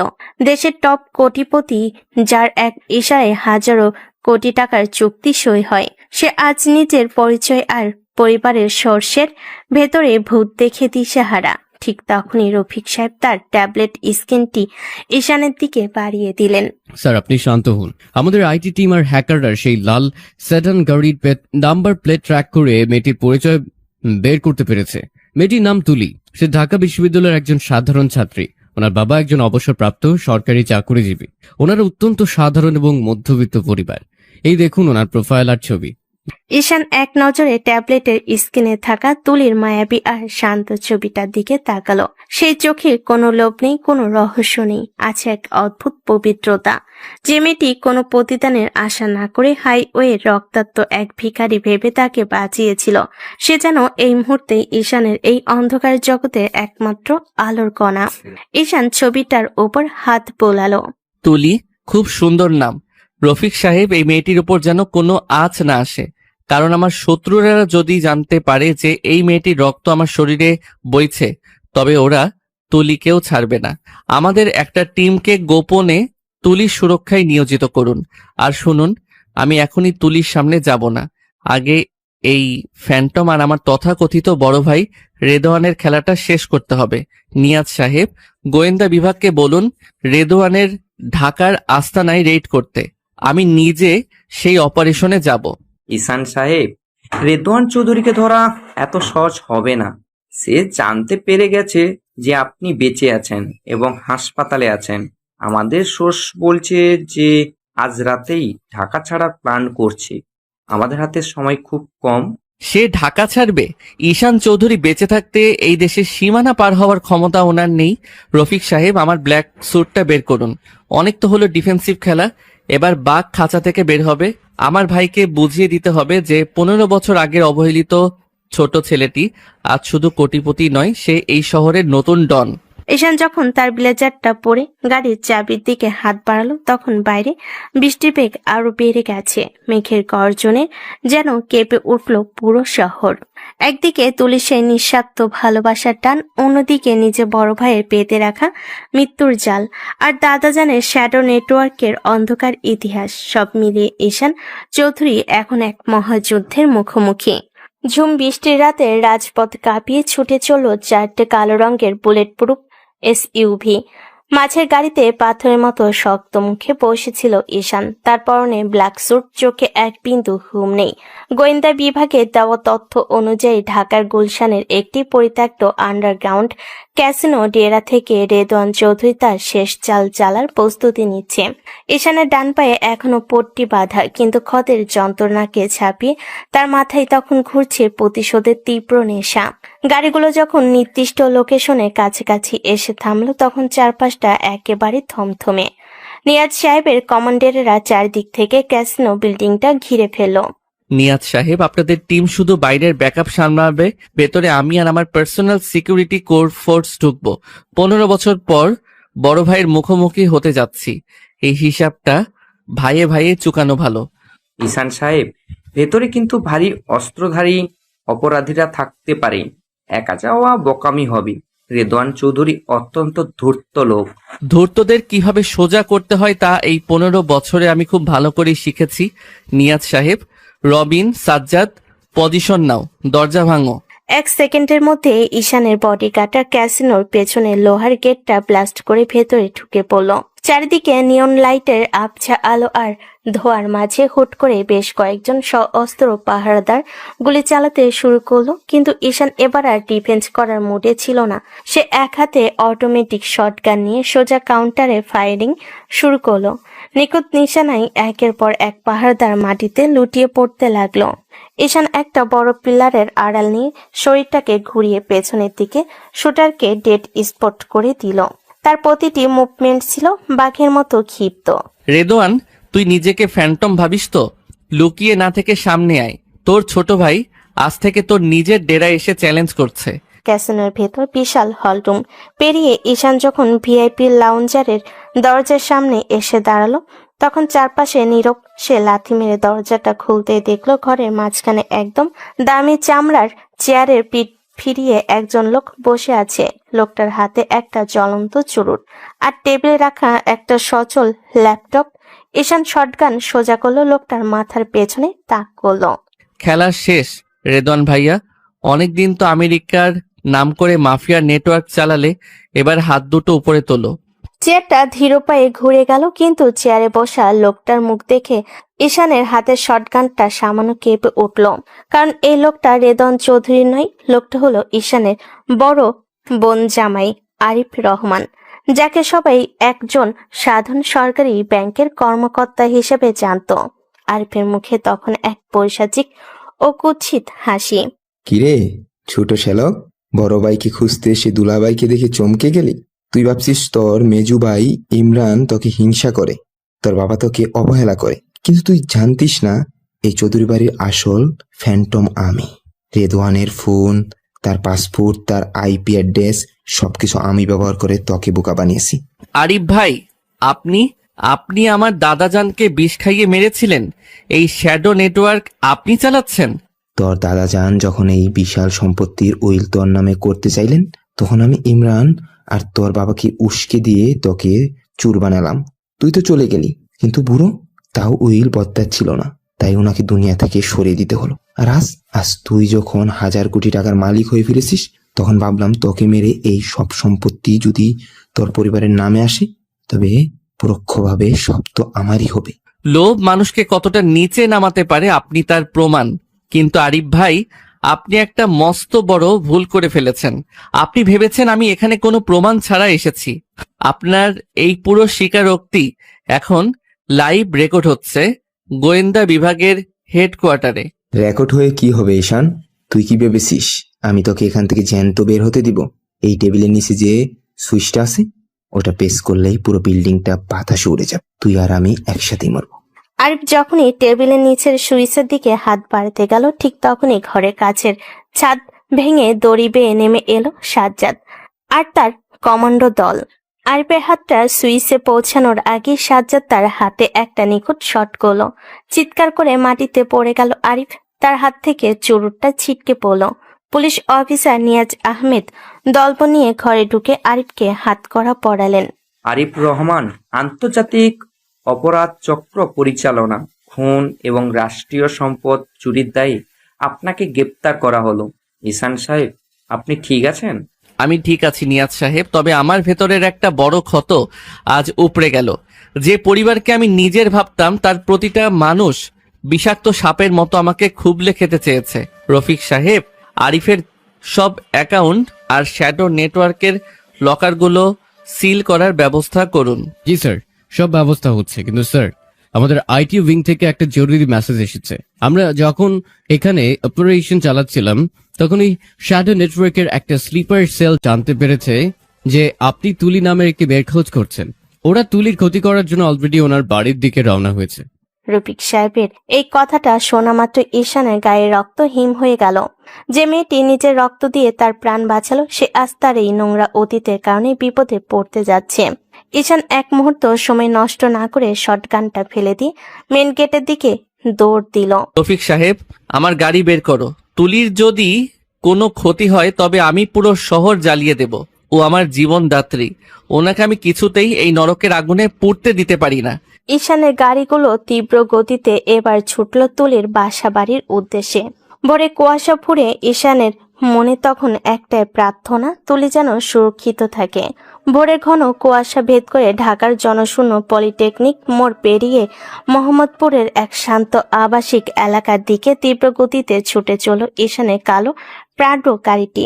গাড়ির পিছনে সিটে বসে স্টিয়ারিং এর দিকে তাকিয়ে অনবরত তাগাদা দিচ্ছিল ঈশান। তার কপাল পেয়ে আবার ঘাম নামতে শুরু করেছে। ডান পায়ের ক্ষতের ব্যান্ডেজটা ভেদ করে সামান্য রক্ত দেখা যাচ্ছে, কিন্তু সেদিকে তার কোনো ভ্রুক্ষেপ নেই। তার চোখের সামনে শুধু ভেসে উঠছে তুলির সেই নিষ্পাপ মায়াবী মুখটা। যে মেয়েটি নিজের বান্ধবীদের বারণ করা সত্ত্বেও হাইওয়ের অন্ধকার থেকে তাকে উদ্ধার করেছিল, নিজের শরীরে তাজা রক্ত দিয়ে তাকে নতুন জীবন দিয়েছিল, সে আজ তারই এই অন্ধকার অতীতের কারণে একদল হিংস্র নিগ্রের মুখে পড়তে যাচ্ছে। ড্রাইভার, গাড়ির স্পিড আরো বাড়াও। রফিক সাহেব, তুলির বাসার সিকিউরিটি সোর্সের সাথে কোনো যোগাযোগ করা গেছে? আমাদের যে লোকগুলোকে ওখানে নজর রাখতে পাঠিয়েছিলেন, ওরা কি পৌঁছেছে? স্যার, আমাদের ফার্স্ট রেসপন্স টিম মাত্র তুলির গলির মুখে পৌঁছেছে। ওখান থেকে যে খবর এসেছে তা খুব একটা ভালো নয়। আরিফ রহমানের অনুগত শ্যাডো নেটওয়ার্কের 4 জন হিটম্যান অলরেডি একটা কালো রঙের মাইক্রোবাস নিয়ে তুলির বাড়ির নিচে এসে পজিশন নিয়েছে। ওরা পুরো এলাকায় কারেন্ট অফ করে দিয়েছে স্যার। সাজ্জাদ, তোমার কমান্ডো টিমকে বলো গলির 2 মাথা ব্লক করতে। একটা কুত্তাও যেন ওখান থেকে জ্যান্ত বের হতে না পারে। আর রবিন, আমাকে পিস্তলটা দাও। আজ যদি তুলির গায়ে একটা আঁচড়ও লাগে তবে আরিফ রহমানের পুরো গোষ্ঠী ধ্বংস করে দেব আমি। এদিকে মোহাম্মদপুরের সেই পুরনো 4তলা বাড়ির 3 তলায় ফ্ল্যাটে তখন এক অদ্ভুত নীরবতা। ভোরের আলো পুরোপুরি না ফুটতেই হুট করে পুরো এলাকার বিদ্যুৎ চলে গেছে। তুলি তার পরের টেবিলে বসে ল্যাপটপে একটা অ্যাসাইনমেন্ট করছিল। হঠাৎ স্ক্রিন অন্ধকার হয়ে যায়। সে একটা মোমবাতি জ্বালালো। তার বাবা তখন ঘুমাচ্ছিলেন। মোমবাতি কাপা কাপা আলোয় তুলি যখন ডাইনিং রুমে আসছিল পানির বোতল নিতে, ঠিক তখনই বাইরের বারান্দার গ্রিলের একটা খসখস শব্দ শুনতে পেল সে। কোনো চোর বা অজানা মানুষের ছায়া কাছের ওপাশে দেখতে পেয়ে তুলির বুকটা ধক করে উঠল। কে কে ওখানে? বাবা, বাবা ওঠো, বারান্দায় মনে হয় কেউ এসেছে। তুলির কথা শেষ হওয়ার আগে একটা তীব্র শব্দে বারান্দার থাই গ্লাসের দরজাটা ভেঙে চুরমার হয়ে গেল। কালো মুখোশ পরা 2 জন লম্বা চওড়া লোক হাতে সাইলেন্সার লাগানো পিস্তল নিয়ে ঘরের ভেতর ঢুকে পড়ল। তুলি ভয়ে চিৎকার দিতে একজন লোক এসে তার মুখ চেপে ধরল। তুলির বাবা শোরগোল শুনে ঘর থেকে বের হতেই শুনে শুটারটি তার দিকে পিস্তল তাক করে থমথমে গলায় বলল, বুড়ো, এক পা সামনে বাড়াবি না, বাড়ালে বুক ঝাঁঝরা করে দিব। আমাদের টার্গেট শুধু এই মেয়েটা। বসের উপরের নির্দেশ, ঈশান চৌধুরীকে যে বাঁচিয়েছে তাকে এমন শিক্ষা দিতে হবে যাতে ঈশান সারা জীবন আফসোস করে। মেয়েটাকে তুলে নিয়ে চল। তুলি ছটফট করছিল, কিন্তু লোকটার দানবীয় শক্তির সামনে সে কিছুতেই পেরে উঠছিল না। তার চোখের কোণ দিয়ে অশ্রু গড়িয়ে পড়ছিল। ঠিক তখনই ড্রয়িং রুমের মেন দরজাটা লাথি মেরে ভেঙে ভেতরে ঢুকলো এক জ্বলন্ত আগ্নেয়গিরি। সে আর কেউ নয়, স্বয়ং ঈশান চৌধুরী। তার ডান হাতে 9mm পিস্তল, চোখে এক বিধ্বংসী হিংস্রতা। ঘরের ভিতরের দৃশ্য দেখা মাত্রই ঈশানের ভেতরের বাঘটা যেন শিকল ছিঁড়ে বেরিয়ে এলো। আমার জীবনদাত্রীর গায়ে হাত দেওয়ার সাহস তোদের কে দিল রে? তোদের মরণ আজ আমার হাতেই লেখা আছে। তুলির মুখ চেপে ধরা লোকটা কিছু বুঝে ওঠার আগেই ঈশান এক দৌড়ে এসে শুটারের কবজিতে তার বুটের এক মারাত্মক হিট করলো। হাড় ভাঙ্গার মটমট শব্দে শুটারের হাত থেকে পিস্তলটা মাটিতে পড়ে গেল। পরক্ষণে ঈশান লোকটার শার্টের কলার ধরে তাকে সোজা ডাইনিং টেবিলের উপর আছাড় মারল। কাচের টেবিল ভেঙে গুঁড়ো গুঁড়ো হয়ে গেল।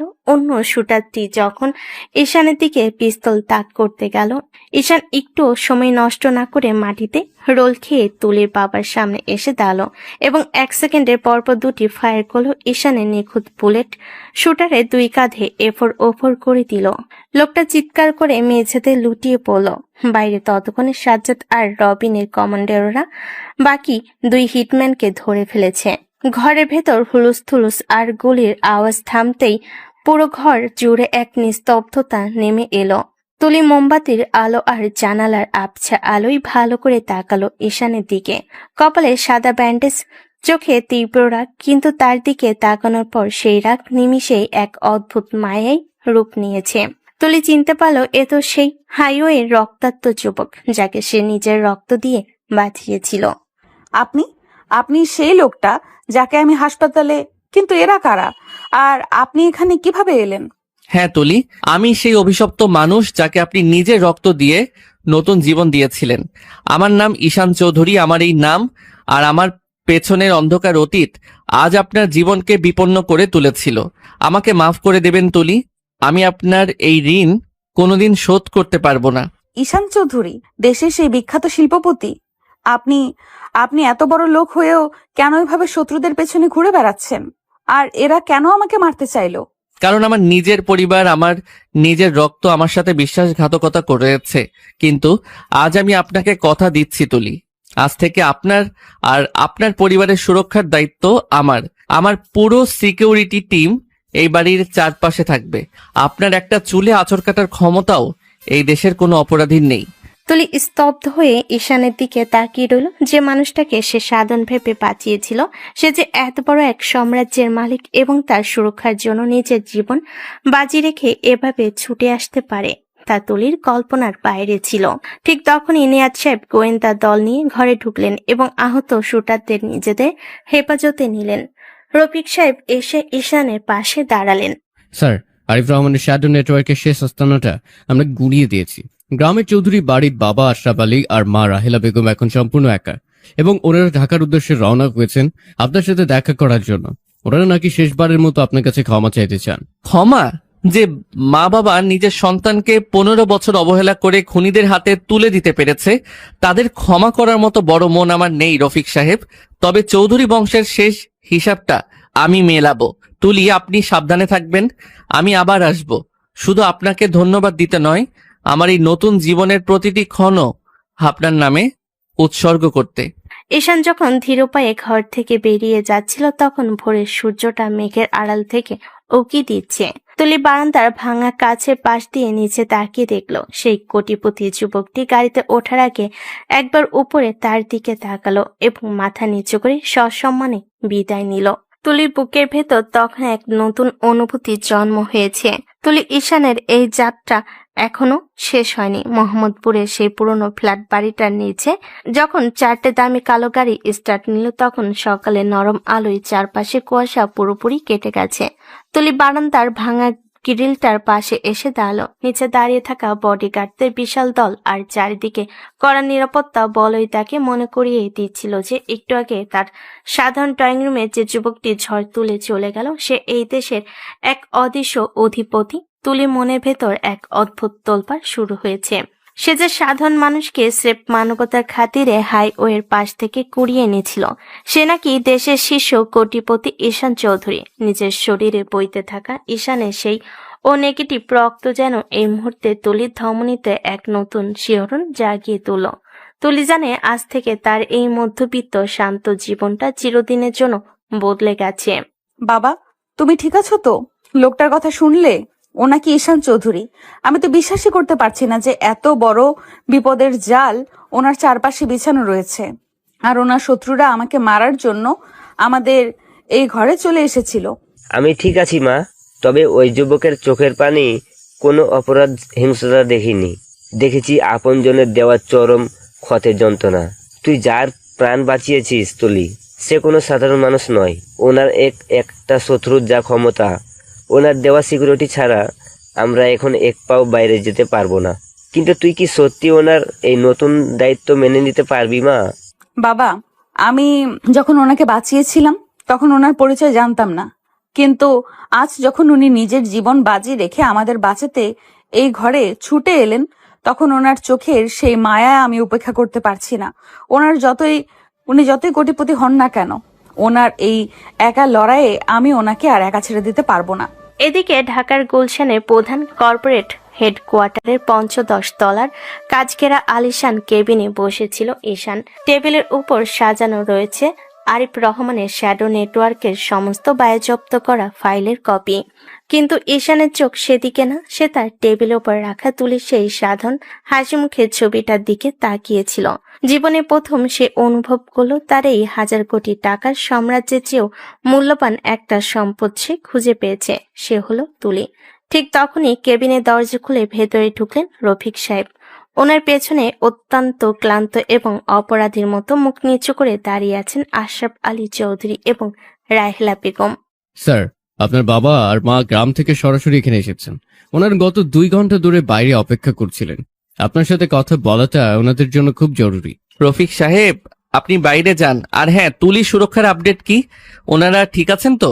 জি স্যার, তুলি ম্যাম এখন ওনার বাবার সাথেই আছেন। আমাদের black cat security duty team ওনার বাড়ির নিচে 24 ঘন্টা ডিউটিতে আছে। ওনার কোনো অসুবিধা হবে না। চমৎকার। এবার আপনারা বলতে পারেন চৌধুরী বাড়ির সম্মানিত জমিদার সাহেব এবং ওনার স্ত্রী আজ এই ভিখারির দৌড়ে কেন এসেছেন। 15 বছর আগে যে ছেলেকে চুরির অপবাদ দিয়ে ঘাট ধাক্কা দিয়ে বের করে দিয়েছিলেন, তার এই এসআই গ্রুপের বিলাসবহুল সোফায় বসতে আপনাদের লজ্জা করছে না? ঈশানের গলার সেই বরফ শীতল কণ্ঠস্বর শুনে আশরাফ আলী চৌধুরী কাঁপতে কাঁপতে সেখানে এসে দাঁড়ালেন।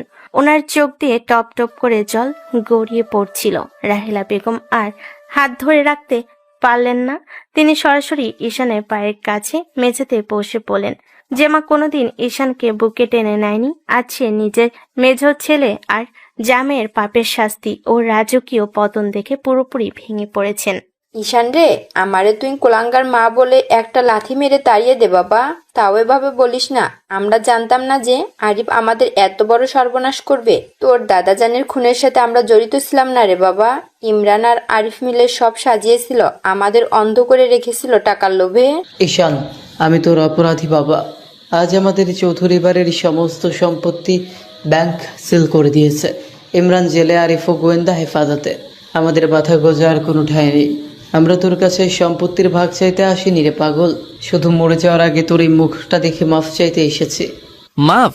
বাবা মা 15 বছর ধরে যে ছেলেটা ঢাকার রাস্তায় রাস্তায় নাকে ফুটপাতে জমিয়েছে, যাকে রাতের পর রাত নিজের আপনজনদের অবহেলার স্মৃতি তাড়া করে বেরিয়েছে, তার সেই 15টা বছর কি আপনারা ফিরিয়ে দিতে পারবেন? পারবেন না। দাদাজানকে আপনারা বাঁচাতে পারেননি, কারণ আপনাদের চোখে তখন শ্যাডো নেটওয়ার্কের টাকার লোভ ছিল। চৌধুরী বাড়ির ওই রক্তমাখা ঐতিহ্য আমি আজীবনের জন্য লাথি মেরে ত্যাগ করলাম। রফিক সাহেব, ওনাদের জন্য ঢাকার এক কোনায় একটা সাধারণ ফ্ল্যাট আর ওনাদের বেঁচে থাকার জন্য মাসিক খরচের ব্যবস্থা করে দিন। এর চেয়ে বেশি 1 পয়সাও ওনারা আমার সাম্রাজ্য থেকে পাবেন না। আর আজ থেকে ওনাদের সাথে আমার সব সম্পর্ক শেষ। বাবা মাকে ঘর থেকে বের করে দেওয়ার পর ঈশান সোফায় হেলান দিয়ে বসলো। তার চোখ দিয়ে এক ফোঁটা অশ্রু গড়িয়ে পড়ল, যা সে হাত দিয়ে মুছে নিল। চৌধুরী বংশের পাপের সাম্রাজ্য সে পুরোপুরি ধ্বংস করে দিয়েছে, কিন্তু তার জীবনের গল্প তো এখন অন্য এক সুন্দর বাঁক নিতে শুরু করেছে। সে তার ফোনটা হাতে নিয়ে একটা বিশেষ নাম্বারে ডায়াল করলো। ওপাশ থেকে রিং হওয়ার পর ভেসে এলো এক মিষ্টি ও শান্ত কণ্ঠস্বর। হ্যালো তুলি, আমি ঈশান বলছি। আপনার ঘরের বারান্দার কাজগুলো কি ঠিক করা হয়েছে? আপনার বাবা এখন কেমন আছেন? ঈশান সাহেব, হ্যাঁ, আপনার লোকেরা এসে সব ঠিকঠাক করে দিয়ে গেছে। বাবা এখন শান্ত আছেন। কিন্তু আপনার কথা বলুন, আপনার পায়ের ক্ষতটা কি আবার ফেটে গেছে? আপনার গলার আওয়াজ এত ভারী শোনাচ্ছে কেন? আপনি কি ঠিক আছেন? জীবনের সব যুদ্ধ জিতে যাওয়ার পরও মানুষ যখন নিজেকে একা আবিষ্কার করে তুলি, তখন সে ঠিক থাকতে পারে না। কিন্তু আজ আপনার এই কণ্ঠস্বর শুনে মনে হচ্ছে আমার এই কোটি টাকার সিংহাসনটা আপনার মায়াবী হাসির সামনে বড্ড তুচ্ছ। তুলি, আমি কি আজ সন্ধ্যায় আপনার সাথে একটা সাধারণ চায়ের দোকানে দেখা করতে পারি? কোনো বডিগার্ড ছাড়া, কোনো দামি গাড়ি ছাড়া, শুধু আপনার সেই হাইওয়ের পাশে পড়ে থাকা ঈশান হয়ে? ওপাশ থেকে তুলি কিছুক্ষণ নীরব রইল, তারপর এক মৃদু ও লাজুক হেসে বলল, আমি অপেক্ষা করব ঈশান, তবে এবার আর চায়ের দোকানে নয়, আমাদের এই ছোট্ট মধ্যবিত্ত ঘরের ড্রয়িং রুমের দরজা আপনার জন্য সবসময় খোলা থাকবে। ঈশানের বুকের ভেতর জমে থাকা 15 বছরের অন্ধকার যেন তুলির এই একটা কথাই এক নিমিষেই কর্পূরের মতো উড়ে গেল। দেশের টপ কোটিপতি ঈশান চৌধুরী এবার তার জীবনের আসল রাজকন্যাকে নিজের প্রাসাদে নিয়ে আসার চূড়ান্ত প্রস্তুতি শুরু করল। সন্ধ্যার পর থেকে ঢাকার আকাশ মেঘলা ছিল, আর রাতের গভীরতা বাড়ার সাথে সাথে তার রূপ নিল এক প্রলয়ঙ্কারী কালবৈশাখীতে। গুলশানের SI গ্রুপের হেডকোয়ার্টারে নিজের রাজকীয় কেবিনের নরম আলোয় বসে ঈশান যখন তুলির সাথে কাটানো সেই সুন্দর মুহূর্তটার কথা ভাবছিল, তখন সে জানতো না যে নিয়তির চাকা আবার উল্টো ঘুরতে শুরু করেছে। আরিফ রহমানকে গ্রেপ্তার করে আর চৌধুরী বংশের পাপের সাম্রাজ্যর সিলগালা করে ঈশান ভেবেছিল সে দাবার শেষ চালটা খেলে ফেলেছে, কিন্তু অপরাধের অন্ধকার জগৎ এত সহজে তার অধিপত্য ছাড়ে না। দ্য শ্যাডো নেটওয়ার্কের শিখর যে শুধু আরিফ রহমান বা ইমরান চৌধুরীর মাঝে সীমাবদ্ধ ছিল না, তা ঈশানের নিখুঁত ও নিটোল পরিকল্পনার দেওয়ালে প্রথম বড় ফাটল ধরিয়ে প্রমাণ করল এক আশঙ্কিক ও দুঃসংবাদ। স্যার, এক চরম সর্বনাশ হয়ে গেছে। আমাদের পুরো পরিকল্পনাটাই ভেস্তে গেছে স্যার। কি হয়েছে রফিক সাহেব? আপনি এভাবে কাঁপছেন কেন? নিয়াজ সাহেব তো আরিফকে নিয়ে জয়েন্ট ইন্টারোগেশন সেলে গেছেন, সেখানে কোনো সমস্যা? স্যার, আধা ঘন্টা আগে ঢাকা ময়মনসিংহ হাইওয়েতে পুলিশের প্রিজন ভ্যানের উপর এক ভয়াবহ অ্যাম্বুশ হয়েছে। শ্যাডো নেটওয়ার্কের একটা সুইসাইডাল স্কোয়াড ভারী অস্ত্রশস্ত্র দিয়ে ভ্যানে হামলা চালায়। ওরা 4 জন পুলিশ কনস্টেবলকে অন স্পট খুন করেছে আর আরিফ রহমানকে ছিনতাই করে নিয়ে গেছে স্যার। শুধু তাই নয়, আরিফ যাওয়ার আগে ইন্টারোগেশন সেলের ব্যাকআপ সার্ভার হ্যাক করে তুলি ব্যামের নতুন সেফ হাউসের লোকেশন আর ওনার বাবার সমস্ত ডিটেলস ডাউনলোড করে নিয়েছে। আমাদের আইটি টিমের মেইন রিক্রিপশন ফাইল এখন ওদের সার্ভারে লাইভ দেখাচ্ছে। রফিক সাহেবের প্রতিটি শব্দ যেন ঈশানের কানে গলানো সীসার মতো লাগলো। তার এতদিনে সাজানো পরিকল্পনা দেশের 1 নম্বর ইন্টেলিজেন্স টিমকে সাথে নিয়ে করা নিখুঁত চাল, সবকিছু এক নিমিষে ধুলোয় মিশে গেল। ঈশানের জল শক্ত হয়ে উঠল, কপালে রাগের রগগুলো ফুলে উঠল। সে বুঝতে পারল আরিফ রহমান শুধু একটা গুটি ছিল। শ্যাডো নেটওয়ার্কের আসল মাস্টারমাইন্ড, সেই অদৃশ্য ফ্যান্টম এখনো পদ্মার আড়ালে বসে রিমোট কন্ট্রোল ঘোরাচ্ছে। আর তাদের প্রথম টার্গেট এখন আর ঈশান নিজে নয়, তাদের টার্গেট হলো ঈশানের একমাত্র দুর্বলতা, তুলি। নিয়াজ সাহেবকে কানেক্ট করুন।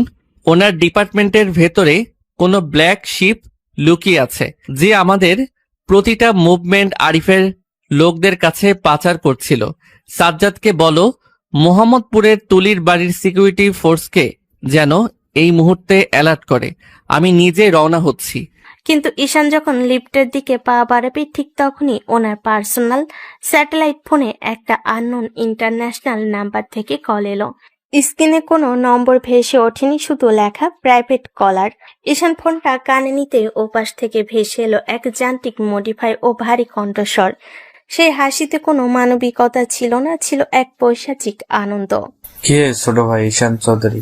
ভেবেছিলে দেশের টপ কোটিপতি হয়ে গেলেই তুমি এই আন্ডারগ্রাউন্ডের রাজা হয়ে যাবে। তুমি আমাদের 20 বছরের পুরনো শ্যাডো নেটওয়ার্কে এক ধাক্কায় শেষ করতে চেয়েছিলে। এই নাও তোমার পরিকল্পনার উপর আমাদের প্রথম পাল্টা আঘাত। এখন জানালার বাইরে তাকিয়ে দেখো, তোমার ওই বিশাল অহংকারের SI টাওয়ারের নিচে কি হচ্ছে। ফোনটা সচল রেখে ঈশান একলাফে তার কেবিনের বিশাল গ্লাস উইন্ডোর সামনে গিয়ে দাঁড়ালো। 15 তলার উপর থেকে সে দেখল SI টাওয়ারের মেন গেটের সামনে দাঁড়িয়ে থাকা তার পার্সোনাল সিকিউরিটি 2টি গাড়ি দাউ দাউ করে চলছে। শ্যাডো নেটওয়ার্কের সুপ্রশিক্ষিত মার্সেনারি দল ভারী আর জিপি আর সাব মেশিন গান নিয়ে পুরো কর্পোরেট বিল্ডিংটা চারিদিক থেকে ঘিরে ফেলেছে। ওনারা মেন গেটে সিকিউরিটি গার্ডদের ওপর নির্বিচারে গুলি চালাচ্ছে। পুরো গুলশান এলাকা এখন গুলির শব্দে আর সাইরেনের আওয়াজে প্রকম্পিত। ঈশানকে ওনার নিজের অর্থের দুর্গে অবরুদ্ধ করে ফেলা হয়েছে, যাতে সে কোনোভাবেই তুলি কাছে পৌঁছাতে না পারে। ঈশান, তুমি এখন গুলশানে বন্দী, আর তোমার সেই রাজকন্যা তুলি, যাকে বাঁচাতে তুমি নিজের জীবন বাজি রেখেছিলে, সে এখন মোহাম্মদপুরের ফ্ল্যাটে আমাদের ব্ল্যাক স্কোয়াডের কবজিতে ছটফট করছে। আরিফ রহমান নিজে যাচ্ছে তুলির সেই সুন্দর মুখটায় এসিড ঢেলে দিতে। যাতে তুমি সারা জীবন এক জ্যান্ত লাশ হয়ে বেঁচে থাকো। গুড বাই কোটিপতি ছোট ভাই। ফোনটা কেটে গেল। ঈশানের চোখের সামনে নিজের সাম্রাজ্যের পতন আর তুলির ওপর নেমে আসা মৃত্যুর ছায়া। তার মনের ভেতর যে তীব্র আতঙ্ক আর রাগ জন্ম নিল তা তাকে এক অন্য মানুষে রূপান্তরিত করল। সে আর কোনো কর্পোরেট সিও নয়, সে এখন এক জখমি বাঘ। সে রফিক সাহেবের দিকে তাকালো। রফিক সাহেব, বিল্ডিং এর মেইন পাওয়ার সাপ্লাই অফ করে দিন, ব্যাকআপ জেনারেটরও বন্ধ করুন, পুরো টাওয়ারকে ঘুটঘুটে অন্ধকারে ডুবিয়ে দিন। আমাদের বডিগার্ডদের নাইট ভিশন গগলস পড়তে বলুন। ওরা যদি ভেবে থাকে ঈশান চৌধুরীকে ওনার নিজের ঘরে এসে মারবে, তবে আজ এই এসআই টাওয়ারই হবে ওদের কবরস্থান। সাজ্জাদ, তুমি আন্ডারগ্রাউন্ড পার্কিং এর গোপন সুড়ঙ্গ দিয়ে আমার আদেশ মতো বুলেট প্রুফ বাইকটা রেডি করো। আমি ছাদ থেকে নামবো না, আমি নিচ দিয়ে ফুড়ে বের হব। 1 মিনিটের মধ্যে পুরো এসআই টাওয়ার অন্ধকারে নিমজ্জিত হলো। বাইরের হামলাকারীরা তখন অন্ধকারের ভেতর ঢোকার চেষ্টা করছিল। ঈশানের বডিগার্ডরা নিখুঁত স্ট্র্যাটেজিতে তাদের উপর কাউন্টার অ্যাটাক শুরু করলো। এই বিশৃঙ্খলার সুযোগ নিয়ে ঈশান আন্ডারগ্রাউন্ড পার্কিং লটে এসে তার 1200 সিসির ব্ল্যাক স্পোর্টস বাইকটা স্টার্ট দিল। ইঞ্জিনের গর্জন যেন কালবৈশাখীর মেঘের ডাককেও হার মানালো। পার্কিং এর গোপন এক্সিট গেটটা হাইড্রোলিক্স প্রেসারে খুলতে ঈশান বাইকের থ্রোটল পুরো চেপে ধরল। পেছনের চাকা থেকে ধোঁয়া উড়িয়ে বাইকটি মেন রোডের ব্যারিকেড ভেঙে হামলাকারীদের গুলির তোয়াক্কা না করে তীরের বেগে মোহাম্মদপুরের উদ্দেশ্যে ছুটে চলল। ঝড়ের তীব্রতা তখন আরো বেড়েছে। বৃষ্টি বড় বড় ফোঁটা ঈশানের হেলমেটের কাছে এসে আছাড় খাচ্ছিল, কিন্তু তার বাইকের স্পিড মিটার তখন 115 কিলোমিটার আওয়ার স্পর্শ করছে। তার মাথায় শুধু একটা চিন্তা, তুলি যদি আজ শেষ হয়ে যায়, তবে তার এই কোটি টাকার সাম্রাজ্য, তার এই রাজকীয় জীবন সবকিছু অর্থহীন হয়ে যাবে। এদিকে মোহাম্মদপুরে সেই শান্ত গলিতে তখন নরক নেমে এসেছে। ঈশানের যে বডিগার্ডরা তুলির সুরক্ষায় ছিল, তাদের উপর আচমকা 1 ডজনেরও বেশি শ্যাডো নেটওয়ার্কের শুটার স্নাইপার দিয়ে দূর থেকে সাইড শট করেছে। তুলির ঘরের মেন দরজাটা এবার আর কোনো সাধারণ ধাক্কায় নয়, সরাসরি ডিনামাইট দিয়ে উড়িয়ে দেওয়া হলো। ধোয়ার গন্ধ হয়ে যাওয়া ঘরের ভেতর তুলি আর তার বাবা যখন কাশছিল, ঠিক তখনই তার ধোয়ার মাঝখান থেকে হেঁটে ভেতরে ঢুকলো আরিফ রহমান। ওনার হাতে একটা ব্যান্ডেজ, মুখে রক্তমাখা হিংস্র হাসি, আর বাঁ হাতে জ্বলছে একটা বোতল মারাত্মক কনসেন্ট্রেটেড অ্যাসিড। কই রে আমার লক্ষ্মী শ্যালকের জীবনদাতি, তোকে বাঁচিয়ে ঈশান চৌধুরী নিজেকে এই শহরে ডন ভাবছিল। আজ তোর এই সুন্দর মুখটা যখন পুড়বে, তখন দেখবো ঈশানের কোটি টাকার অহংকার কোথায় গিয়ে দাঁড়ায়। তোকে মেরেই আমি ঈশানের এই সাম্রাজ্যের শেষ আলোটুকুও নিভিয়ে দিব। তুলি ভয়ে তার বাবাকে জড়িয়ে ধরে পেছনের দেওয়ালে গিয়ে ঠেকল। তার চোখের সামনে আজ সত্যি মৃত্যু দাঁড়িয়ে আছে। সে বুঝতে পারল ঈশানের নিখুঁত পরিকল্পনাকে ওনার শত্রুরা ধূলিসাৎ করে দিয়েছে। কিন্তু এত বড় বিপদের মুখে দাঁড়িয়েও তুলির চোখ দিয়ে পানি পড়ল। তার কণ্ঠে এক অদ্ভুত দৃঢ়তা চলে এলো। সে ঈশানের দেওয়া সে শক্তির ওপর ভরসা রাখল। আরিফ রহমান, আপনি যতই চেষ্টা করুন না কেন, আপনি ঈশানকে হারাতে পারবেন না। উনি যদি ওনার নিজের রক্ত দিয়ে গড়া সাম্রাজ্য আমার জন্য বাজি রাখতে পারে, তবে মনে রাখবেন উনি আপনাকে এই পৃথিবীর কোনো কোনায় লুকিয়ে থাকতে দেবেন না। আপনার এই পাপের শাস্তি উনিই দেবেন। ওরে আমার সতী সাবিত্রী নায়িকা, অনেক হয়েছে বড় বড় কথা। এবার তোর এই রূপের অহংকার শেষ করার পালা। এই নে তোর ভালোবাসার উপহার। আরিফ যখন অ্যাসিডের বোতলটা তুলির মুখের দিকে ছুঁড়ে মারতে গেল, ঠিক তখনই মোহাম্মদপুরে সেই গলির মোড়ে এক তীব্র ব্রেকের শব্দ হলো। জানালার কাঁচ ভেঙে একটি ভারী ব্ল্যাক হেলমেট সোজা এসে আরিফ রহমানের কবজিতে আঘাত করলো। তীব্র ব্যথায় আরিফের হাত থেকে অ্যাসিডের বোতলটা ছিটকে গিয়ে মেঝেতে পড়ল এবং মেঝের কার্পেট পুড়িয়ে ধোঁয়া বের হতে লাগলো। আরিফ ঘুরে তাকাতেই দেখলো ঘরের দরজার চৌকাঠে দাঁড়িয়ে আছে স্বয়ং ঈশান চৌধুরী। তার শরীর রক্ত আর বৃষ্টিতে ভেজা, চোখ দুটো লাল, আর হাতের পিস্তলটা সোজা আরিফের কপাল বরাবর তাক করা। শত্রুদের পাল্টা আক্রমণ ঈশানের পরিকল্পনাকে হয়তো ধুলোয় মিশিয়ে দিয়েছিল, কিন্তু ঈশানের ভেতরে প্রতিশোধের আগুনকে তা আরো 1000 গুণ বাড়িয়ে তুলছে। এবার আর কোনো আইন নয়, কোনো গোয়েন্দা বিভাগ নয়, ঈশান চৌধুরী নিজের হাতে এই নরপশুদের শেষ বিচার করার জন্য প্রস্তুত। ঘরের ভেতর বাতাস তখন বারুদের গন্ধ আর অ্যাসিডের পোড়া ধোঁয়ায় ভারী হয়ে উঠেছে। দরজার চৌকাঠে দাঁড়িয়ে থাকা ঈশানের শরীর থেকে বৃষ্টির জল আর ক্ষত থেকে তাজা রক্ত চুইয়ে মেঝেতে পড়ছে, কিন্তু ওনার স্থির হাতে নিশানা আরিফ রহমানের কপাল থেকে এক চুলও নয়নি। আরিফ নিজের কবজি চেপে ধরে ব্যথায় চিৎকার করছিল, আর মেঝের কার্পেটে তখন অ্যাসিডের শেষ অংশটুকু ফুসে ফুসে পড়ছিল। তুলি আর তার বাবা দেওয়ালের কোণ ঘেঁষে দাঁড়িয়ে এই ভয়ঙ্কর দৃশ্য দেখছিল। তুলির চোখ দিয়ে পানি পড়লেও ঈশানকে অক্ষত শরীরে এই ধ্বংসস্তূপের মাঝে দাঁড়িয়ে থাকতে দেখে ওনার বুকের ভেতরে অবরুদ্ধ ভয়টা যেন এক লহমায় কেটে গেল। তুই তুই বেঁচে গেলি কিভাবে? গুলশানের পুরো টাওয়ার আমরা চারপাশ থেকে লক করে দিয়েছিলাম, তোকে ওখানে শেষ করার কথা ছিল। তুই যাদের ভরসায় এই ফাঁদ পেতেছিলি আরিফ ভাই, তাদের লাশগুলো এখন গুলশানের রাস্তায় পড়ে আছে। তোদের ওই শ্যাডো নেটওয়ার্কের ভাড়াটে গুন্ডারা টাকার জন্য লড়ে, আর আমি লড়ি আমার এই নতুন জীবনের অস্তিত্বের জন্য, আমার এই জীবনদাত্রীর সম্মানের জন্য। ঈশানের কথা শেষ হওয়ার সুযোগ না দিয়ে ঘরে ভাঙ্গা জানালার ওপাশ থেকে শ্যাডো নেটওয়ার্কের আরো দুজন সশস্ত্র ব্রেকআপ শুটার আচমকা ঘরের ভেতর লাফিয়ে পড়ল। ওদের হাতে ছিল অটোমেটিক সাব মেশিন গান। এক সেকেন্ডে ভগ্নাংশে ঈশান চৌধুরী ডাইনিং টেবিলের ওপরে স্লাইড করে শরীরটাকে শূন্যে ভাসিয়ে দিল। শুটারদের প্রথম ব্রাশ পায়ের ঘরের পেছনে দেওয়াল ঝাঁঝা করে দিল। ঈশান শূন্যেই ওনার হাতের পিস্তল দিয়ে তারপর দুটি নিখুঁত কাউন্টার শট করল। প্রথমে বুলেটটি প্রথম শুটারের কপাল ভেদ করে গেল এবং দ্বিতীয় বুলেটটি অন্য শুটারের বুকের মাঝখানে গিয়ে বিঁধল। দুজনে এক বিন্দু শব্দ করার সুযোগ না পেয়ে মেঝেতে আছাড় খেয়ে পড়ল। সাজ্জাদ, রবিন বিল্ডিং এর পেছনে গলি ক্লিয়ার করো। আপনি আর আপনার বাবা এই টেবিলের নিচে পজিশন নিন যতক্ষণ না আমি বলছি। কেউ মাথা উপরে তুলবেন না। তুলি এক মুহূর্ত দ্বিধা না করে তার বাবাকে টেনে নিয়ে শক্ত কাঠের টেবিলটার নিচে আশ্রয় নিল। তুলির চোখ তখনও ঈশানের ওপর নিবদ্ধ। সে দেখলো আজ এক অন্য ঈশানকে, যার সামনে কোনো অন্যায় টিকতে পারছে না।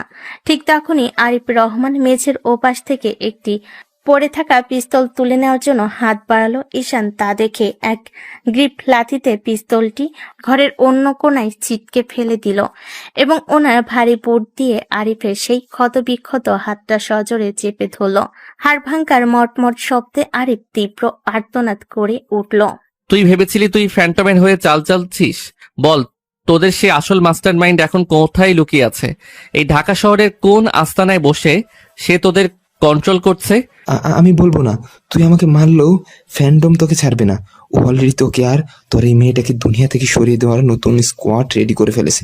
তাহলে তুই নিজেই ওনার কাছে চলে যা।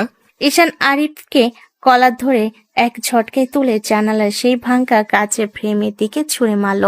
আরিফ রহমান তিনতলা জানালা গলে নিচের গলি পিচঢালা রাস্তায় গিয়ে আছাড় খেল।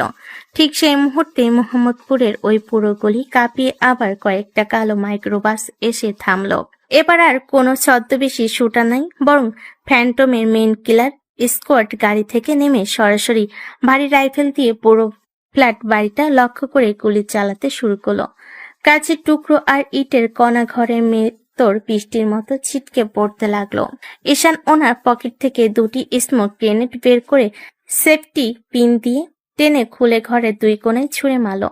পুরো ঘর এক সাদা ঘন ধোঁয়ায় ঢেকে গেল। ওনার চোখে তখনও নাইট ভিশন মোডে অভ্যস্ত। সে ধীর পায়ে টেবিলের নিচে গিয়ে তুলির হাতটা শক্ত করে নিজের হাতের মুঠোয় নিল। ঈশানের হাতের উষ্ণতা তুলির সমস্ত ভয় দূর করে দিল। তুলি, আমাদের এখান থেকে এখনই বের হতে হবে। ওরা পুরো বিল্ডিং উড়িয়ে দেওয়ার প্ল্যান করছে। আপনি আমাকে বিশ্বাস করেন তো? আমি আপনাকে নিজের জীবনের চেয়েও বেশি বিশ্বাস করি ঈশান। আপনি যেখানেই নিয়ে যাবেন আমি সেখানেই যাব। শুধু আমার বাবাকে বাঁচান। আপনার বাবার দায়িত্ব আমার বডিগার্ডদের। সাজ্জাদ অলরেডি ব্যাকডোর সিকিউর করেছে। আপনি শুধু আমার সাথে পা মেলান। ঈশান তুলিকে এক হাতে জড়িয়ে অন্য হাতে পিস্তল উঁচিয়ে ধোয়ার ভেতর দিয়ে ছাদের সিঁড়ির দিকে ছুটল। পেছনের সিঁড়িঘর দিয়ে তখন আরো তিনজন শুটার উপরে উঠছিল। ঈশান সিঁড়ির রেলিং এর উপর ভর দিয়ে শরীরটাকে ঝুলিয়ে দিয়ে নিচ থেকে উপরের দিকে অন্ধের মতো তিনটি ফায়ার করলো।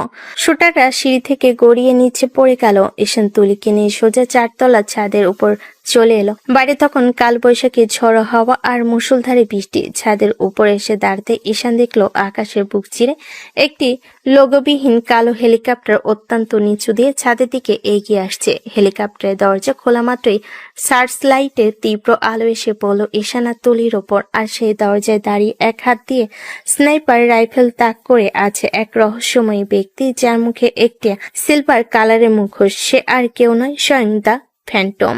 ঈশান চৌধুরী, শেষ রক্ষা তোমার হলো না। তোমার এই কোটিপতির খেলা আজ এই ছাদেই শেষ হবে। ফ্যান্টম স্নাইপারের ট্রিগার চাপার আগেই ঈশান তুলিকে নিজের শরীরে নিচে ড্রাইভ দিয়ে ছাদের এক বিশাল পানির ট্যাঙ্কের আড়ালে নিয়ে গেল।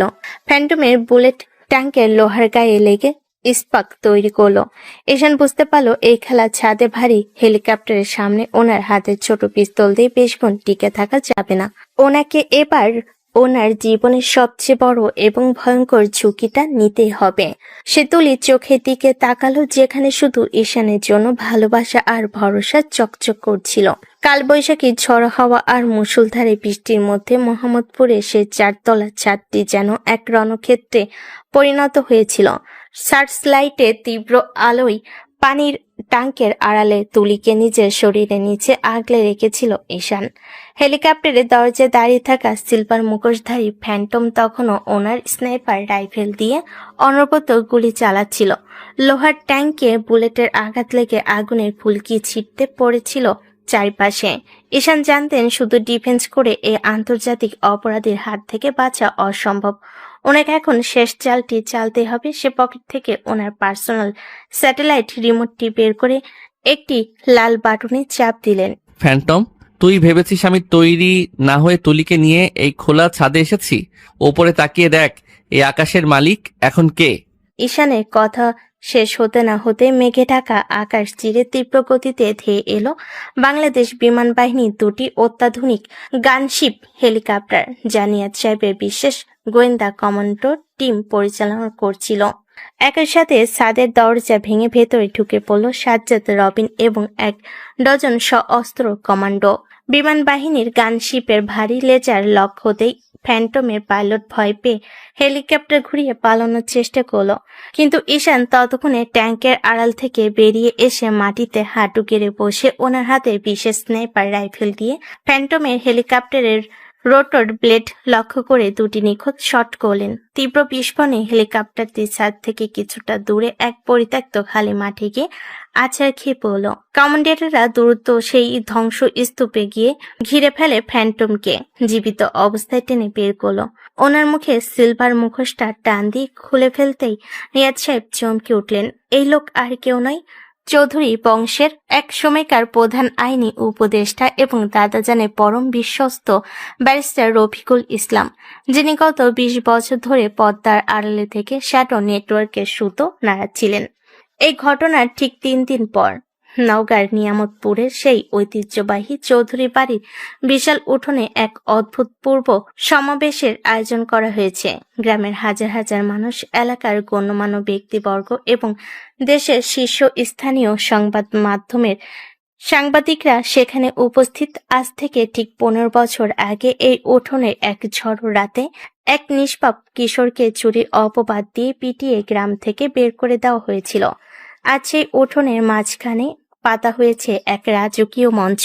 মঞ্চের একপাশে অপরাধীর মতো হাত করা পরে দাঁড়িয়ে আছে মেজো ভাই ইমরান চৌধুরী এবং হুইল চেয়ারে ব্যান্ডেজ নিয়ে বসে আছে আন্ডারগ্রাউন্ডের ডন আরিফ রহমান।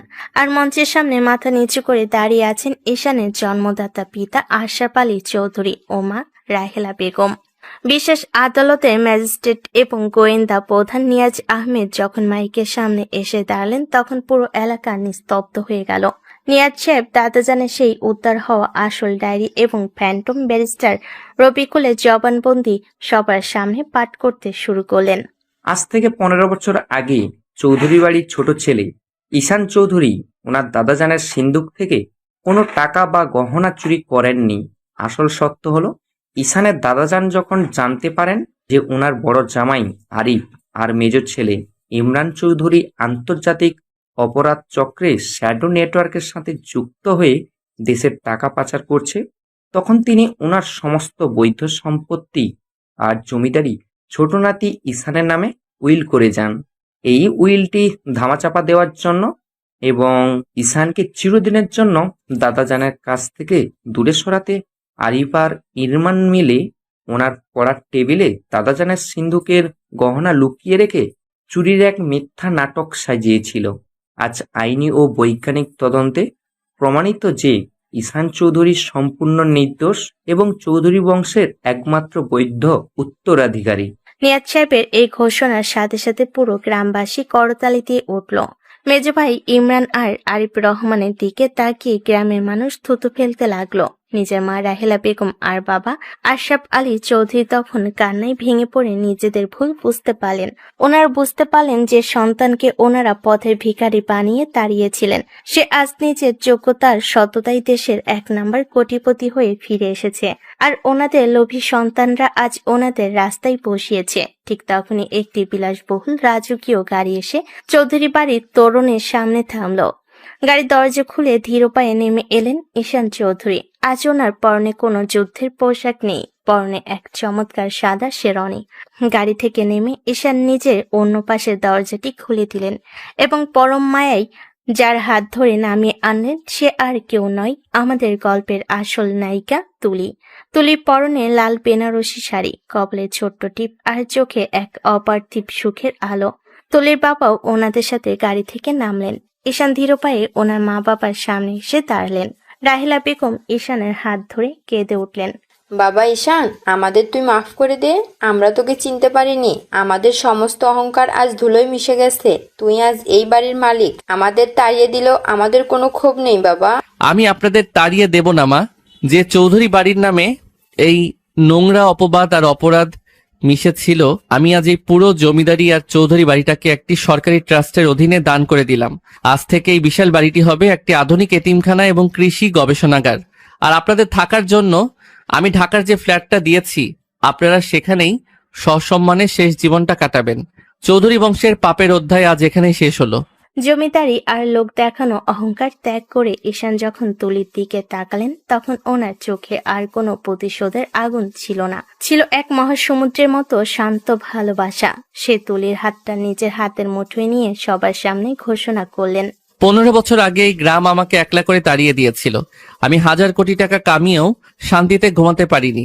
কিন্তু হাইওয়ের পাশে রক্তাক্ত অবস্থায় পড়ে থাকার পর এই মেয়েটি যখন আমাকে নিজের রক্ত দিয়ে বাঁচিয়েছিল, সেদিন আমি আমার জীবনের আসল কোটিপতির সন্ধান পেয়েছি। তুলির এই পবিত্র ভালোবাসাই আমার জীবনের সবচেয়ে বড় সম্পত্তি। আজ এই গ্রামবাসীর সামনে, আমার দাদাজানের আত্মার সামনে আমি তুলিকে আমার অর্ধাঙ্গিনী হিসেবে গ্রহণ করছি। তুলি ঈশানের চোখের দিকে তাকিয়ে এক মধুর ও লাজুক হাসলো। ওনার এই হাসির সামনে আজ এসআই গ্রুপের 1000 কোটি টাকার সিংহাসনটাও বড্ড ফিকে মনে হচ্ছিল। তুলি জানতো ওনার ভালোবাসার মানুষটি আজ ওনার সমস্ত দুঃখ আর অতীতকে জয় করে এক নতুন আলোয় ফিরে এসেছে। বিকেলের মিষ্টি সূর্যটা যখন চৌধুরী বাড়ির ওপর হেলে পড়ল, তখন চারপাশের পাখিদের কলকাকলিতে এক উৎসবের আমেজ নেমে এলো। এতিমখানার শিশুরা নতুন জামা পরে চারিদিকে হাসাহাসি করছে। দীর্ঘ 15 বছরের অবহেলা, কষ্ট, কুয়াশা আর রক্তের দাগ মুছে ঈশান আর তুলির জীবন এক নতুন এবং চিরস্থায়ী সুখের বাঁধনে জড়িয়ে গেল। কুৎসিত অপবাদের অবসান ঘটিয়ে সত্যের জয় হলো এবং এক চমৎকার হ্যাপি এন্ডিং এর মাধ্যমে শেষ হলো চৌধুরী বাড়ির অবহেলিত ছোট ছেলের এক রাজকীয় রূপকথা।